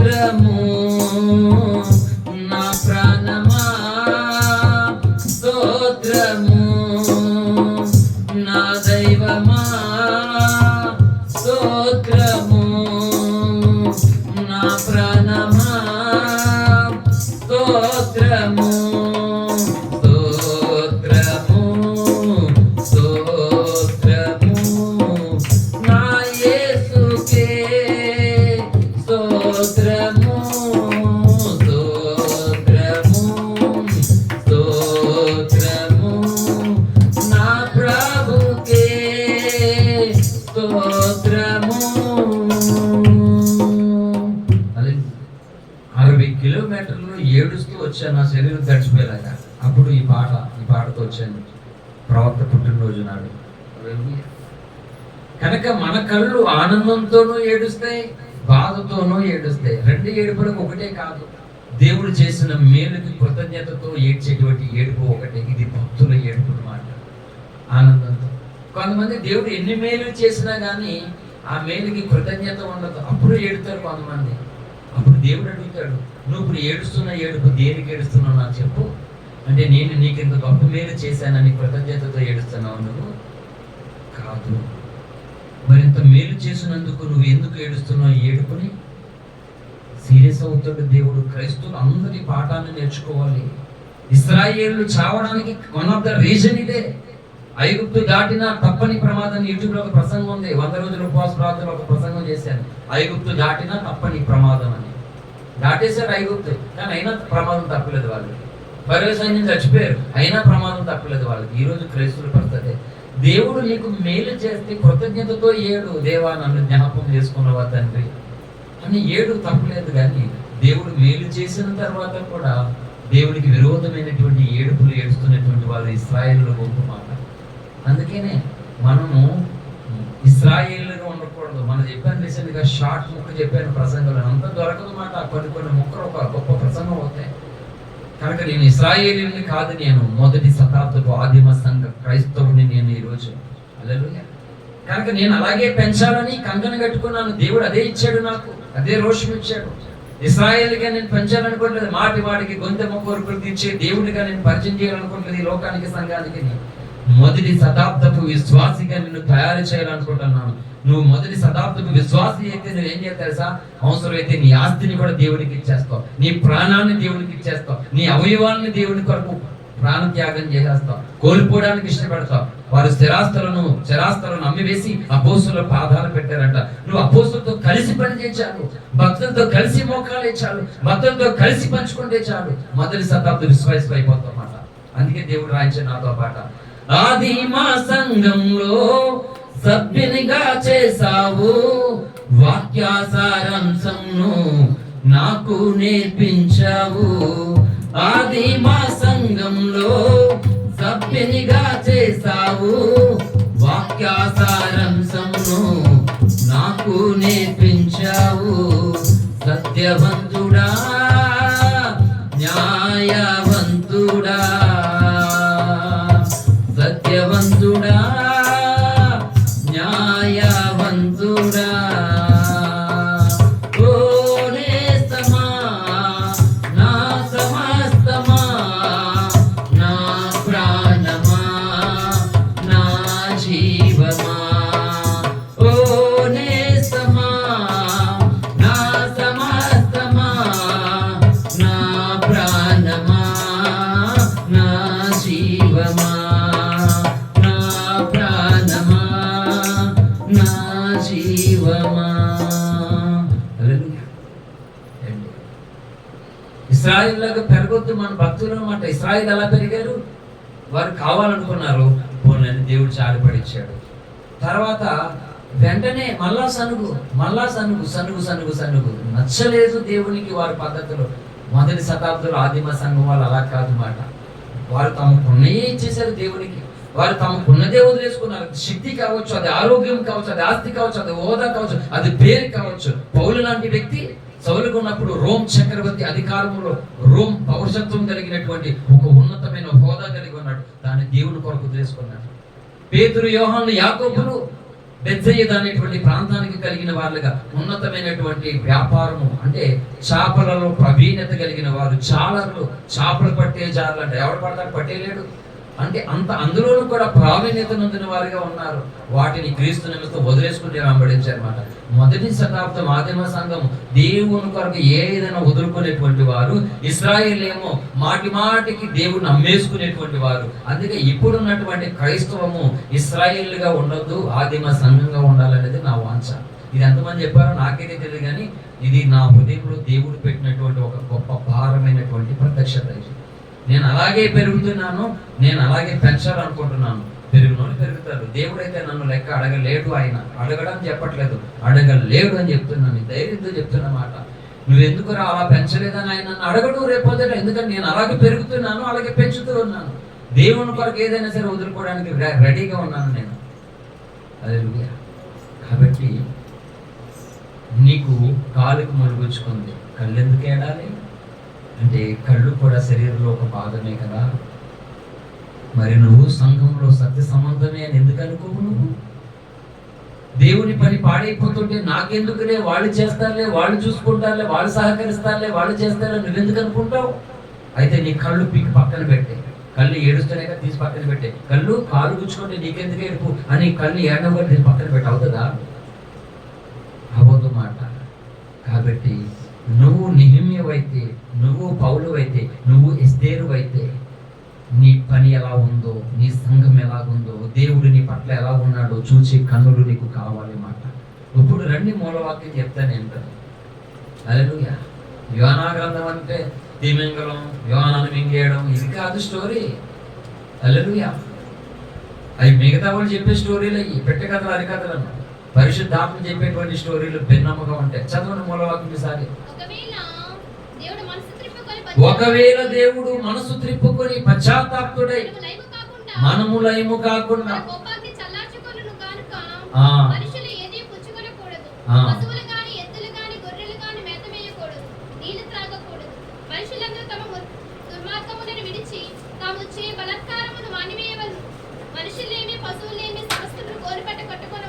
హల్లెలూయా. చాలండి, ఇది మూలవాక్యం. వినండి శ్రద్ధగా. ఇప్పుడు 2 ముక్కల్లో ముగిస్తాను ప్రసంగాన్ని. ఇప్పుడు ఇది మూలవాక్యం ఎత్తుకుని ఎక్కడికో దేవుడు మనం తీసుకుని వెళ్ళాడు. హల్లెలూయా. 4 అధ్యాయాలన్నా తిప్పుబడుతుంది. చేప కోసం, తర్సీసు కోసం, నినేవే కోసం, చెట్టు కోసం. అయిపోయింది ముక్కలు. యోనా గ్రంథం 4 అధ్యాయాలు 4 ముక్కలు. కానీ నేను ఆ ముక్కలేమి ప్రస్తావించకుండా గంట సేపు ప్రసంగం చేశాను. హల్లెలూయా. ఒకవేళ దేవుడు మనస్సు మార్చుకుని పశ్చాత్తాపుడే మనము లయము కాకుండా. కాబట్టి అత్యవసరముగా దేవుని ప్రజలు ఉపవాసం ఎందుకు ఉండాలి? అసలు ఉపవాసం ఎందుకు ఉండాలనుకుంటున్నాను నీకు తెలియాలి. ఎందుకు ఉపవాస ప్రార్థన చేయాలనుకుంటున్నాం, ఎందుకు ఉపవాస దినాలు ప్రతిష్ఠించుకోవాలనుకుంటున్నాం. 10 మంది ఉపవాసం అవసరమే కదా, అసలు ఉపవాస ప్రార్థనే ఉండదు కొంతమందికి. ఎందుకో తెలుసా? కొన్ని ఉగ్రతలు, కొన్ని శాపాలు, కొన్ని బంధకాల చేత మనం బంధింపబడి ఉన్నాం. ఆశీర్వాదం పొందుకోలేకుండా ఒక బంధకం, పరిశుద్ధత పొందలేకుండా మరొక బంధకం, దేవుని శక్తిని పొందలేకుండా ఇంకొక బంధకం, దేవునికి సహకరించకుండా మరొక బంధకం, ప్రార్థన చేయనివ్వకుండా మరొక బంధకం, దేవుని మనసును ఎరగకుండా ఇంకొక బంధకం. ఇలాగన దేవుని సంఘము బంధింపబడిపోయింది. టోటల్ గా బంధకం అంటే అర్థం ఏంటంటే నిన్ను దేవునికి చాలా దూరంగా ఉంచేదని అర్థమాట. బంధకం అన్నాను కానీ నరకం అనలేదు. నరకం అంటే దేవుడు దూరంగా ఉంచడం కాదు, దేవుడు లేని స్థలమే నరకం మాట. అది భూమి కూడా ఉండదు తెలుసా. నువ్వు ఉన్నావు, నీ దగ్గర దేవుడు లేడంటే నువ్వు నరకంలో ఉన్నావని అర్థం భూమి మీద. దేవుడు లేని సంఘాలు చాలా మంది కట్టారు, అక్కడ దేవుడు లేడు, వీళ్ళే ఉంటారు అక్కడ. దేవుడికి ప్రయారిటీ లేదు అక్కడ. నీ జీవితంలో ఉన్నతమైనటువంటి ఆధిక్యత, అధికారం, ప్రయారిటీ, ఫస్ట్ ప్లేస్ దేవుడికి లేనప్పుడు అది నీకు భూలోకంలో సన్నిధి కాదు, పరలోక రాజ్యము కాదు అంటున్నావు. నరకపాత్రుడు నరకపాత్రుడు అని అర్థం మాట.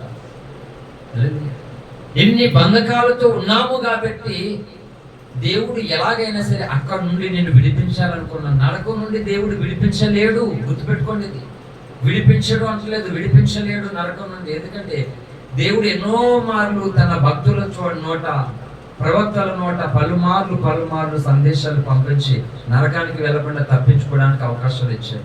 అవి ఏమి వినకుండా ఎవరికి నచ్చినట్లే వాడు దొల్లి వెళ్ళాడు నరకానికి. కాబట్టి దేవుడు దాని నుండి ఆయనకు అధికారం లేదు. అందులో వెళ్ళడమే కానీ దేవుడు కూడా తప్పించలేడు. ఆయన బాధ్యత కాదు అక్కడ. కానీ అక్కడికి వెళ్ళనివ్వకుండా నిన్ను కాపాడుకోవడం దేవుని బాధ్యత.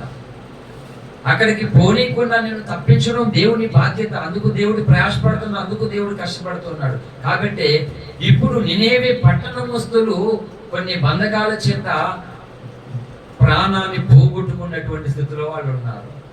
ఈ రోజు మనం అభిషేకాన్ని పోగొట్టుకుంటున్నాం, పరిశుద్ధతను పోగొట్టుకున్నాం, భక్తిని పోగొట్టుకున్నాం, ప్రత్యక్షతను పోగొట్టుకున్నాం, దేవుని సన్నిధిని పోగొట్టుకుని నినేవే పట్టణ ప్రజలు దేవుని ఉగ్రతకు పాత్రులుగా బ్రతుకుతున్నట్లుగా ఈరోజు క్రైస్తవులు సేమ్ అలా బ్రతుకుతూ ఉన్నారు. కనుకన ఎందుకు ఉపవాసం ఉండాలి అంటే మనము మరణ పాత్రలమే కదా.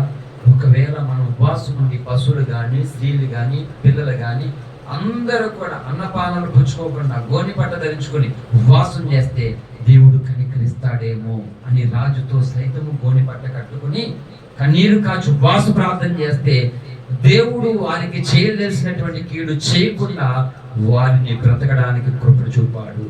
హల్లెలూయా. అందుకు ఉపవాసం చేయాలి. నీకు నచ్చినట్లుగా చేయొద్దు. ఉపవాసం అంటే టైం పాస్ వరకు చేయొద్దు. ఉపవాసం అంటే ఎందుకు చేయాలంటే నిన్ను ప్రార్థనలో ఎదగనివ్వకుండా కొన్ని శక్తులు, కొన్ని బంధకాలు బంధింపబడినటువంటి స్థితిలో నువ్వు ఉన్నావు కనుక నువ్వు పూనుకున్న ఉపవాసము ద్వారా ఆ శక్తులను నువ్వు తొక్కివేయాలి మాట. అందుకు ఈ ఉపవాస దీక్ష దేవుని శక్తిని పొందుకోలే చేస్తుంది మాట. హల్లెలూయా.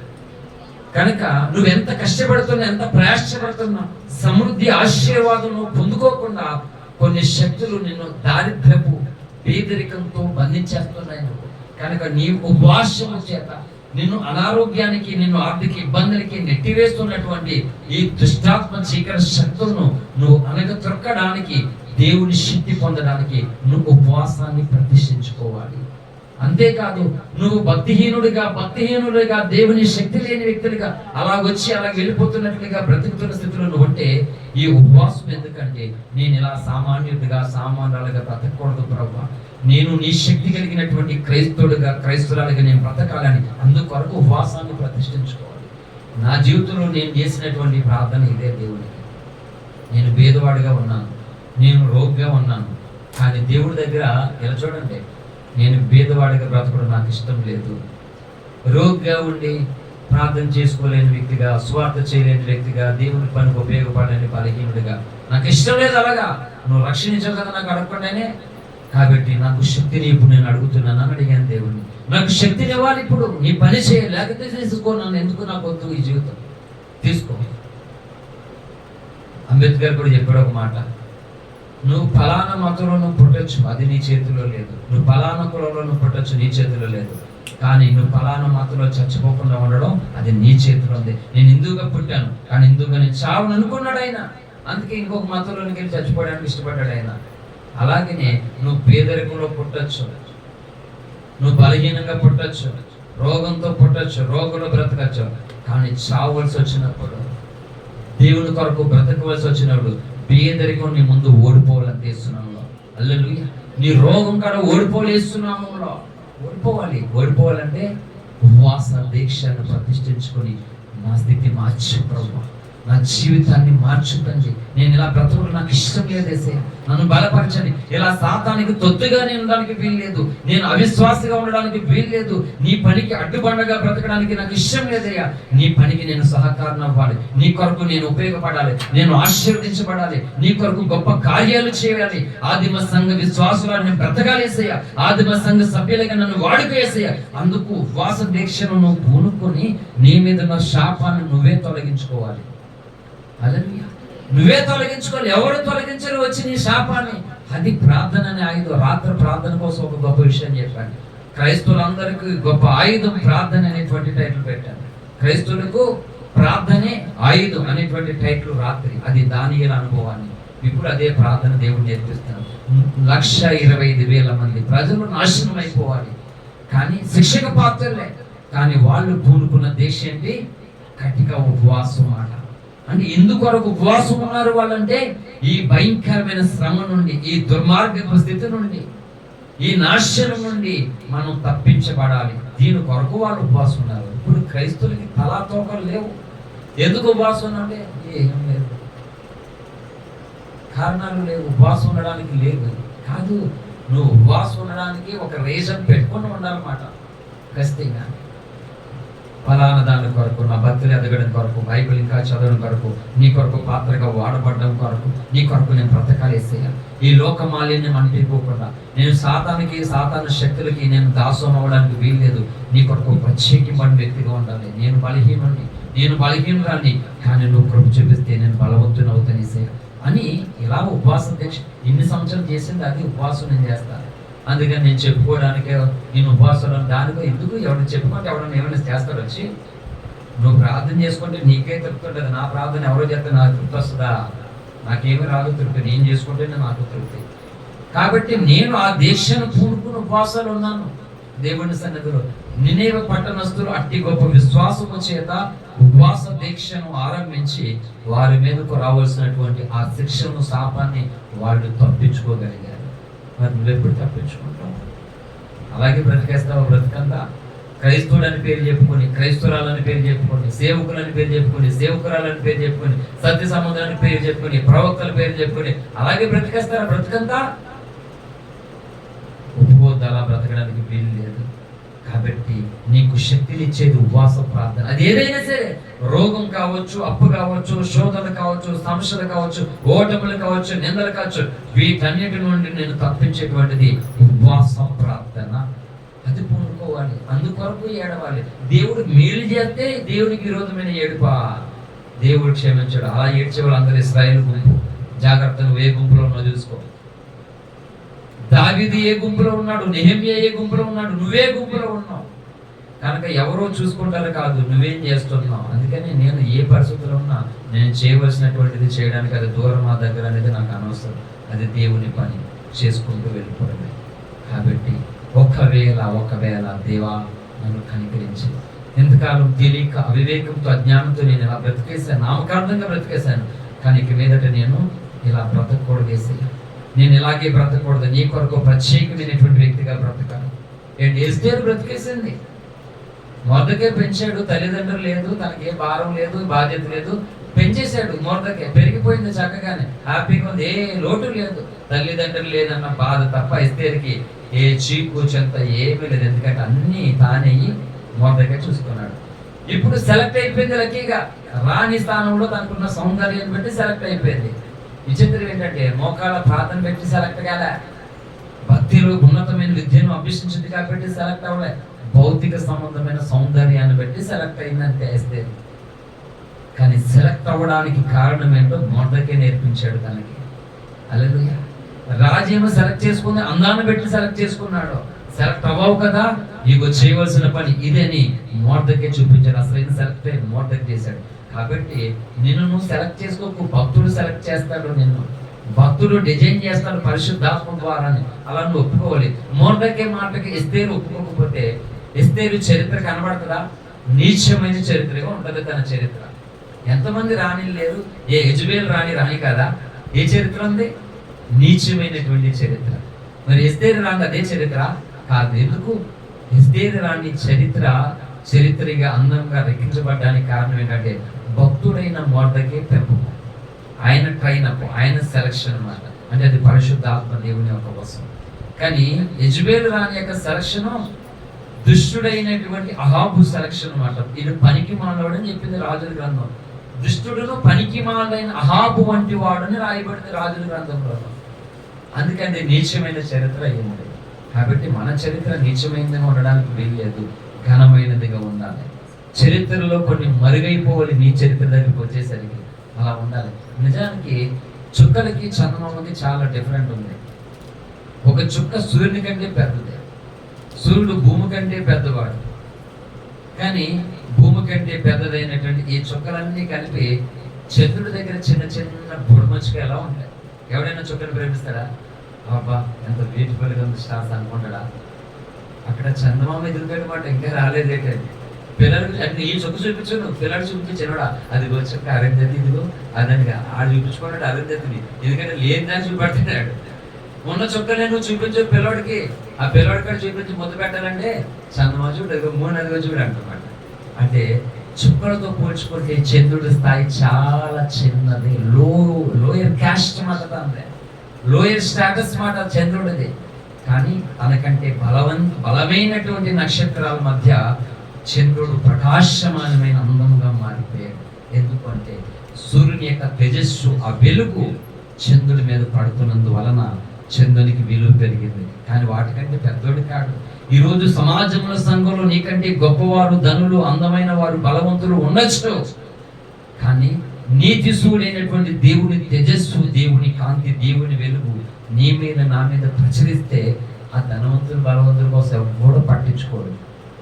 చుక్కలను పట్టించుకోడు, చందమామను పట్టించుకున్నట్లుగా భక్తిలో ఉన్నటువంటి దేవుని శక్తితో ఉన్న నిన్నే పట్టించుకుంటా. అది కారణం. అర్థమైందా? అలా చెప్పు. ఇప్పుడు ఉపవాసం ఎందుకు ఉండాలనుకుంటున్నావు? ఎందుకు ఉపవాస ప్రార్థన నువ్వు చేయాలనుకుంటున్నావు? దానికి గురి ఉండాలి, ఖచ్చితంగా లక్ష్యంతో ఉండాలి. ఉపవాస దీక్ష మాట, ఈ ప్రార్థన ముగించేసరికి నేను ఇలా ఉండాలి ప్రభు, ఇది జరగాలి, ఇది నాకు కావాలి, ఇది నేను పొందుకో, ఇలాంటి ఆలోచనతో, భావజాలంతో ఉండాలి. అంతేకాదు, ఏ విషయంలో అయితే సాతానుడు నిన్ను బంధించేశాడు అనేక సంవత్సరాలుగా, కొంతమంది దైవజనులు ఏం చెప్పినా వినరు, వాళ్ళకి నచ్చినట్టుగా ఉంటారు. అది భయంకరమైన పాపం, అది భయంకరమైన ప్రమాదం మాట. కాబట్టి అట్టివారు కూడా ఉపవాసం ప్రతిష్ఠించుకోవాలి. దేవా, నీ చేత వాడబడుతున్న దైవజనికి నేను లోబడలేకపోతున్నాను, ప్రేమించలేకపోతున్నాను, గౌరవించలేకపోతున్నాను, ఆ మాటను నేను అనుసరించలేకపోతున్నాను, నేను ఇలాగే ఉండిపోకూడదు ప్రభా, అది నన్ను క్షమించండి, ఆ స్థితి నుండి నన్ను బయటకు తీసుకున్నాను. దాని కొరకు కూడా ఉపవాసం ఉండాలి. తెలుసా?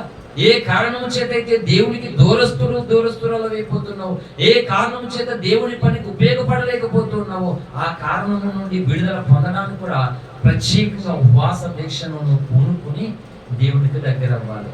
అది ఉపవాసంలోనే ఉంది ఆ శక్తి. నినేవే ప్రజలు ఉపవాసం ఉంటారు, ఏం జరుగుతుంది? దేవుడు కనికరం ఉంటుందా? ఉండదు, నాశనం అవుతారు. అలాగే ఈ రోజు ప్రార్థనలో నువ్వు ఉంటే నీకు లాభం అని చెప్తుంది బైబిల్. నువ్వు ప్రార్థన చేస్తే నీకు మేలు కలుగుతుంది. అందుకే సంతుష్టి సహితమైన దైవభక్తి గొప్ప లాభ సాధనం. నువ్వు ప్రార్థన చేస్తే నీకే మేలు, దేవుడు సాయం చేస్తాడు, శాపాలు కొట్టేస్తాడు అన్నమాట. కాబట్టి ఎందుకు ఇది మేలు చేసేది, ఆశీర్వదించేది, దీవెన కలిగేది, శాపము తొలగేది అంతా ఎక్కడుంది? ఉపవాస ప్రార్థనలో ఉంది. ఈ ఉపవాస ప్రార్థన అంటే క్రైస్తవులకి ఎంత లోకువో, ఎంత చులకనో. ఎందుకు అంటే ఎవరు చెప్పారు? ఆదివారం ఖచ్చితంగా మనం వెళ్ళాలి అంటే మిగతా రోజు ఖచ్చితంగా మానేయాలని చెప్పింది బైబిల్. ఏ ప్రార్థన దానికి ప్రత్యేకమైనది మాట. ఏంటి? కుడి కొన్ని ఇష్టమా, ఎడమ కొన్ని ఇష్టమా? కమ్యాక ఏ కొన్ని ఇష్టం? ఒకటే కొన్ని ఇష్టం ఉండాలని కొన్ని పీకేస్తాను నేను. లైవ్లో కూడా ఉంది కాబట్టి కేసు ఉండదు. ఏ కొన్ని ఇష్టమైనా అడిగానండి పోలీస్ గారు, వాళ్ళు ఈ కొన్ని ఇష్టం అన్నారు కాబట్టి ఇష్టం లేని కొన్ని కదా, అదే అర్థం, అది పీకేసానండి, కేసు పెడతారా మీరు అంటారన్నమాట. తెలివైన వాళ్ళు ఏం చెప్తారు? ఏ కొన్ని ఇష్టం అంటే 2 కన్నులు ఇష్టమే. కాబట్టి నేను చెప్తున్నాను క్రైస్తవులకి, ఆదివారం నీకు ఎంత ఇష్టమో, ఆదివారం ఎంత ఇంపార్టెంటో, ఖచ్చితంగా ప్రతి క్రైస్తవుడికి కూడా ఉపవాసం కూడా అంత ఇంపార్టెంట్ మాట. అసలు ఇది లేకే కాదు అలా తయారవడానికి కారణం. కొంతమంది ఇంత పొడుగు లిస్ట్ చెప్తారండి, మాకు బాగాలేదు, మాకు బాగాలేదు, ఇంట్లో బాగాలేదు, అవి బాగాలేదు, ఈ బాగాలేదు అంటారు. మరి ఉపవాస ప్రార్థనకి ఎందుకు రారండి? ఏంటి ఇది భయంకరమైన పాపం కాదు ఇది? అంటే ఇంట్లో ఇన్ని సమస్యలు ఉన్నాయి, అన్యుల చేత ఇంత పీడింపబడుతున్నాం, రోగాల చేత, అప్పుల చేత, సమస్యల చేత ఇన్ని తిప్పలు పడుతున్నాం. కానీ ఉపవాస ప్రార్థనలో మాత్రం ఎప్పుడు కనబడవు. మరి ఏంటండి చిత్రం? అంటే దేవుడు నీకు మేలు చేయాలనుకున్నావా, చేయకూడదు అనుకున్నావా? ఈ రోజు ఇది క్రైస్తవుల పరిస్థితి. నినేవే ప్రజలు రాజుతో సైతమేంటి ఆ మాటను నమ్మి దేవుడు ఒకవేళ మనసు మార్చుకొని మన పట్ల చేయదలిసిన కీడు చేయకుండా మానేస్తాడేమో, మనం ఆయన్నే బ్రతిమాలుకుందామని ఆ ప్రజలందరూ వచ్చి పసి బిడ్డలకు కూడా తల్లులు పాలివ్వలేని ఉపవాసం ఎక్కడే ఉందండి. పశువులకి కూడా గడ్డి పెట్టలేనటువంటి బైబిల్ గ్రంథాలు అన్నిటిలోనూ కూడా ఒక అత్యధికమైనటువంటి మొట్టమొదటి ఫాస్టింగ్ ఎక్కడైనా ఉన్నది అంటే అది యోనా గ్రంథంలో మాత్రమే ఉన్నది మాట. ఏ రాజు పరిపాలన అయినా సరే వాళ్ళకి ఆ సమయానికి అంత ముద్దన్న పెట్టాడు, కానీ నినేవే ఈ పట్టణంలో మాత్రం వెలి చేసినటువంటి ఉపవాసం బైబిల్లో మరి ఎక్కడ కూడా కనబడదు. అసలు అంత కఠినమైనటువంటి ఉపవాసం వాళ్ళు చేశారు.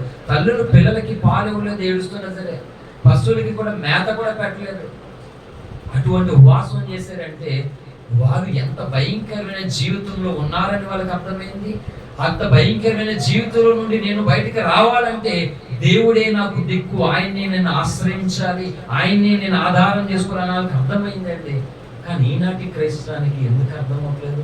ఏళ్ల తరబడి సంవత్సరాలు అయిపోతున్నాయి, దాటిపోతున్నాయి, స్థితులు మారలే, బ్రతుకులు మారలే, జీవితాలు మారలే, దేవుని ప్రభావం చేత తాగబడడం మారలే. మరి ఎప్పుడు మారుతాయండి? అలాగే రాకుండా ఎత్తబడిపోతారా? ఇల్లు రాకడ కోసం ఎదురు చూస్తున్నారట. ఆయన ఎందుకు ఆలోచన చేస్తున్నాడు ఈ స్థితిలోనికి రావాలని? నినేవే పట్టణస్తులలాగా మన బ్రతుకులు మార్చుకోవడానికి దేవుని పాదాలను మనం చొచ్చుకోవాలని ఆయన కోరుకున్నాడు. రావట్లేదండి. ఏమైందంటే ఇంటి కష్టమైన వాళ్ళు ఎవరైనా ఉన్నారా ఈరోజు? అప్పులు లేని వాళ్ళు, ఇబ్బంది లేని వాళ్ళు ఉన్నారా? ఎక్కడో 100కి 1 ఎవరో ఉన్నారండి. ప్రతి గడప తడితే ఏదో సమస్య, ఏదో బాధే ఉంది. కనుక మనకి ఇన్ని ఉన్నాయి కాబట్టి మనం ఏం చేయాలి? మరి ఎక్కువగా ప్రార్థన పోరాటం చేయాలి, మరి ఎక్కువగా పూనుకోవాలి. దేవుని సన్నిధిలో 2-3 కలిసి మనం ఉపవాసం ఉందాం, కలిసి మనం ప్రార్థన చేద్దాం అని పోగు చేసుకోవాలండి. దినాల్లోనూ మాస్టర్ గారు అందుబాటులో ఉండి చక్కగా ఎంకరేజ్ చేసి పక్కనే ఉన్నా సరే ప్రార్థనకు దూరం అయిపోతున్నటువంటి పరిస్థితి. ఇప్పుడు చెప్పండి, ఇలాంటి ద్వంద్వ వైఖరి, ఇలాంటి నిర్లక్ష్య వైఖరి ఉంటే దేవుడు ఏమన్నా మేలు చేస్తాడండి? ఇష్టపడతాడండి ఆయన చేయడానికి? దేవుడు ఇష్టపడాలి మాట. నీ దగ్గరకు రావడానికి ఇష్టపడాలి, నిన్ను దీవించడానికి ఇష్టపడాలి. యాకోబు దగ్గరికి దేవుడు ఇష్టపడ్డాడు తెలుసా మీకు? యాకోబు ఎప్పుడైతే తన 4 భార్యలను, పిల్లలను, ఆస్తిని, గొర్రెలను, ఒంటెలను అన్నింటినీ పంపించేసి ఒక్కడిని ఉండిపోవడానికి ఎప్పుడైతే ఆలోచించుకున్నాడో చూడాలిలాగా తను ఊహలో ఉంచేసుకున్నాడు. అప్పుడు ఆలోచన చేశాడు, వీళ్ళందరినీ పంపించేసి నేను ఒక్కడిని ఆయన దగ్గర గడపాలని అనుకున్నాడు. ఆ ఆలోచన దేవునికి నచ్చేసింది ఫస్ట్ మాట. ఇంకేం మోకాలు లేదు, ఏమీ చేయలేదు. ఎప్పుడైతే యాకోబు తన మనసులో ఎలా అనుకున్నాడు, వీళ్ళు పంపించేసి నేను ఎలా ఉండాలని, అప్పుడే దేవుడు అనుకుని వచ్చేసాడు యాకోబు దగ్గర.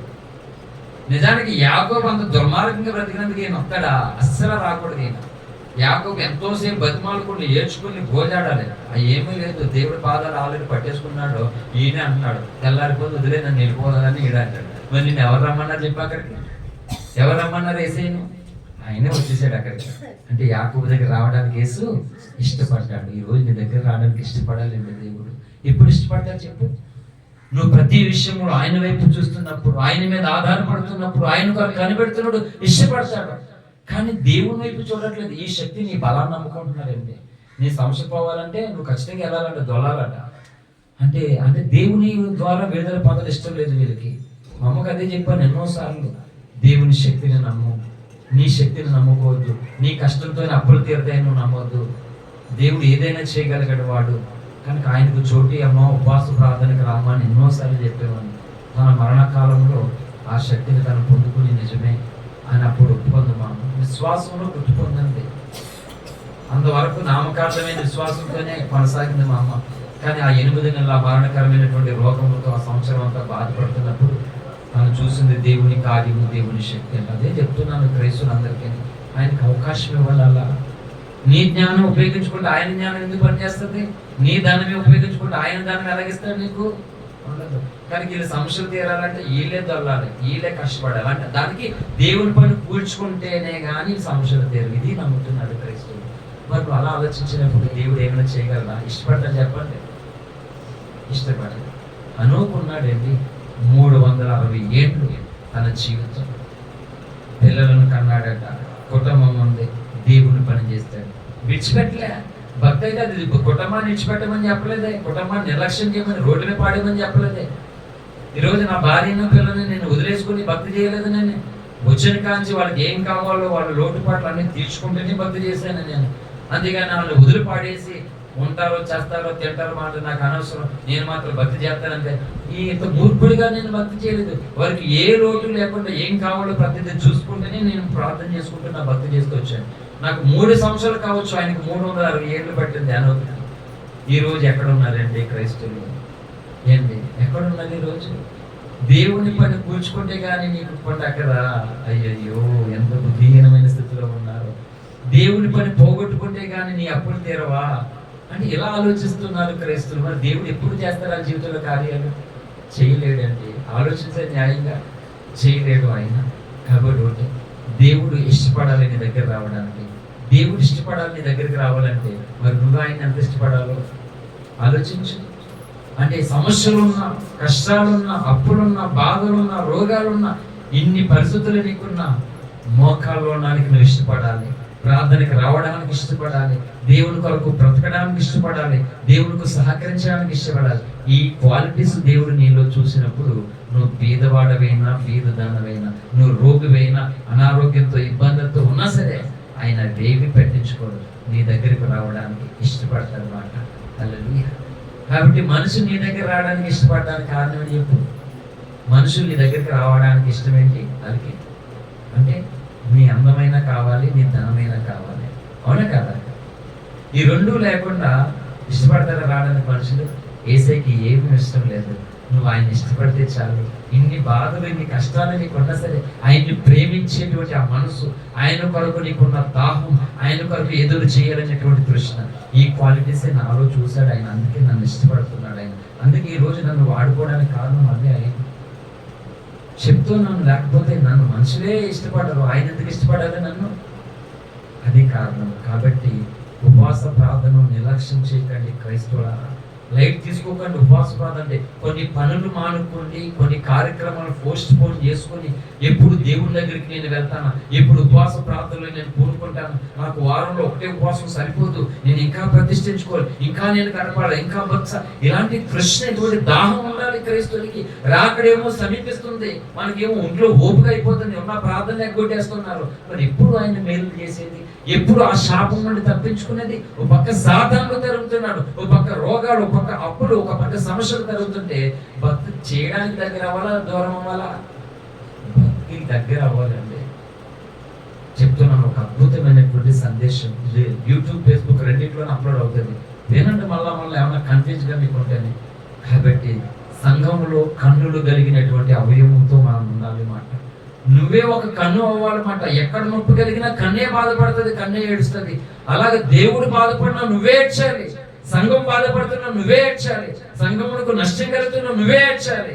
అటువంటి దేవుడు కోరుకున్నటువంటి ఉన్నతమైనటువంటి కన్ను కలిగిన నెహెమ్యాలాగా, దావీదులాగా, ఎస్తేరులాగా మనం మార్పు చెందాలని ఆ దేవదేవుడు కోరుతున్నాడు. అంతేకాదు అనేకమైనటువంటి శాపములు, పాపములు, కీడులు మన మీద ఏలిబడి చేస్తుండగా వాటి నుండి తప్పించుకోవడానికి ఉపవాస దీక్షతో దేవుని శరణొచ్చి ఆయనను వేడుకోవడమే మనకి శరణం మాట. కనుక ఈ ప్రార్థనలు మనకి అన్ని విధాల మేలు చేస్తుంటే వీటిని ఎగ్గొట్టుతుంటే ఏం జరుగుతుంది చెప్పండి? సమస్యలు తగ్గుతాయా? అప్పులు తగ్గుతాయా? తీరుతాయా? బాధలు తొలగిపోతాయా? జ్ఞానం లేదు క్రైస్తవులకి. ఈరోజు దేవుడి దగ్గరకు వస్తే సమస్యలు పెరిగిపోతాయి అనుకుంటుంటే ఎక్కడ తగ్గుతాయండి?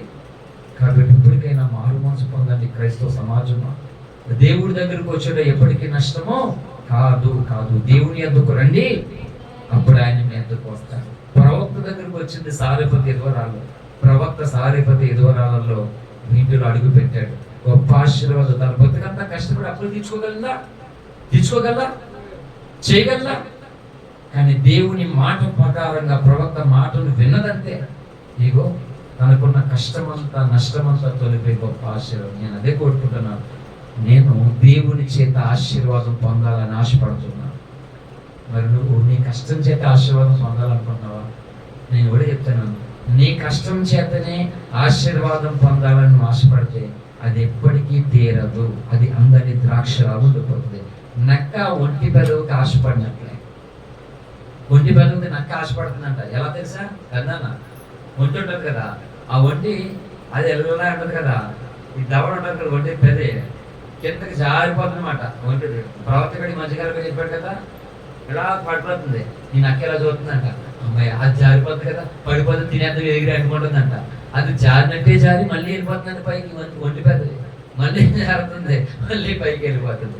అలాగా దేవుణ్ణి ఆశ్రయించకుండా, దేవునికి లోపడకుండా, దేవుని తట్టు చూడకుండా, దేవుని సన్నిధిలో కనిపెట్టకుండా ఒక ఆశీర్వాదం, ఒక ఘనత, ఒక పేరు పొందుకోవాలని ఎదురు చూస్తున్న ప్రతి క్రైస్తవుడి పరిస్థితి ఒంటి పెదవుకి ఆశపడినట్లే. ఒంటి పెదవుకి నక్క ఆశపడినట్లే. ఎప్పుడైనా తీరదాని కోరిక ఎప్పటికీ తీరదు. ఇదే సచ్చుకున్న నక్క.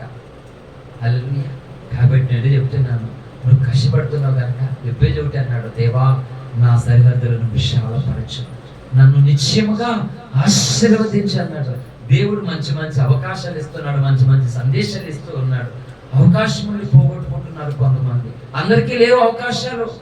ఏంటి నిజంగానే చెప్తున్నాను, ఈ రోజు అనేక మంది జీవితాల్లో ఒక పూట ఆ కూలి పనికి వెళ్ళకపోతే కానీ వాళ్ళు భోజనం చేయలేరు. ఈ రోజు చాలా కుటుంబాలు ఆ పరిస్థితులు ఉన్నాయి.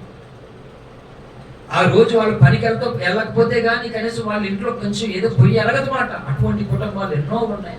కానీ అటువంటి వారు సైతము ఈ రోజు దేవుడి దినం, దేవుడితో గడపాలి ఈ రోజు అనుకుని దేవుడికి ఇంపార్టెంట్ ఇచ్చారు, ఆశీర్వాదాలు పొందారు వాళ్ళు. మరి దేవునికి మన జీవితంలో ఇంపార్టెంట్ ఇవ్వకపోతే పొందుతామా? న్యాయంగా చెప్పండి.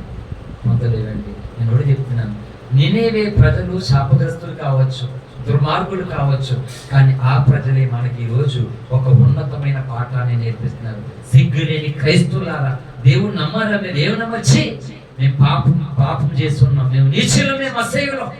కానీ ఈ గొప్ప దేవుడు ఒక వార్త పెట్టాడు.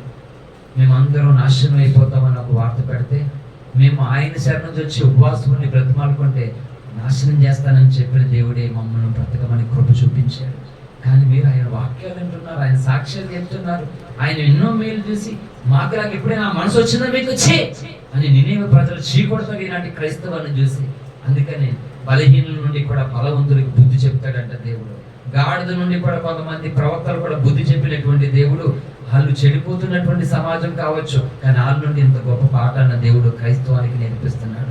కాబట్టి వాడు చెప్తున్నాను, దేవుని ప్రణాళికకు వేరుగా ఉన్న ప్రజలే దేవుని కొరకు ఉపవాసం ఉండి, అయ్యా తెలుసో తెలియక తప్పు చేస్తాను, మమ్మల్ని క్షమించు ప్రభు అని ఏడుకుంటేనే దేవుడు కనికరించాడు. నువ్వు ఆయన బిడ్డవైపోయావు, ఆయన కుమార్తె అయిపోయావు. మరి ఆయన దగ్గర నువ్వు బతిమాలుకుంటే నీకు కృప చేయడా? ఆయన నీకు సహాయం చేయడా? నీకు మేలు చేయడా? ఇది నమ్మట్లేదు ఫస్ట్. మరి దేవుడు తీరుస్తాడు, దేవుడు ఇస్తాడు, సహాయం చేస్తాడు, ఆశీర్దిస్తాడని నమ్మలేనప్పుడు నువ్వు ఎన్ని ప్రార్థనలు ఉంటే ఉపయోగం ఏంటి? ఉపయోగం లేదు. అని ఒకటి చెప్తున్నాడు, మనం చేసేది ప్రతిదీ కూడా ఉపయోగం ఉండాలట. నీకు ఉపయోగం ఉండాలి, దేవునికి మహిమ కలగాలి. అటువంటి భక్తి సాధన మనం చేసి ఉన్నతమైనటువంటి దేవుని కృప చేత మొదటి శతాబ్దపు ఆదిమ సంఘముగా మనం పెరుగుదాం. దేవుని యొక్క మేలుల చేత మనం నింపబడుతూ అనేకులకి వెలుగుగా జీవిద్దాం. ఇటు ధన్యత పరిశుద్ధాత్మ దేవుడు మనందరికీ అనుగ్రహించును గాక. ఆమేన్. థాంక్యూ. వందనాలు.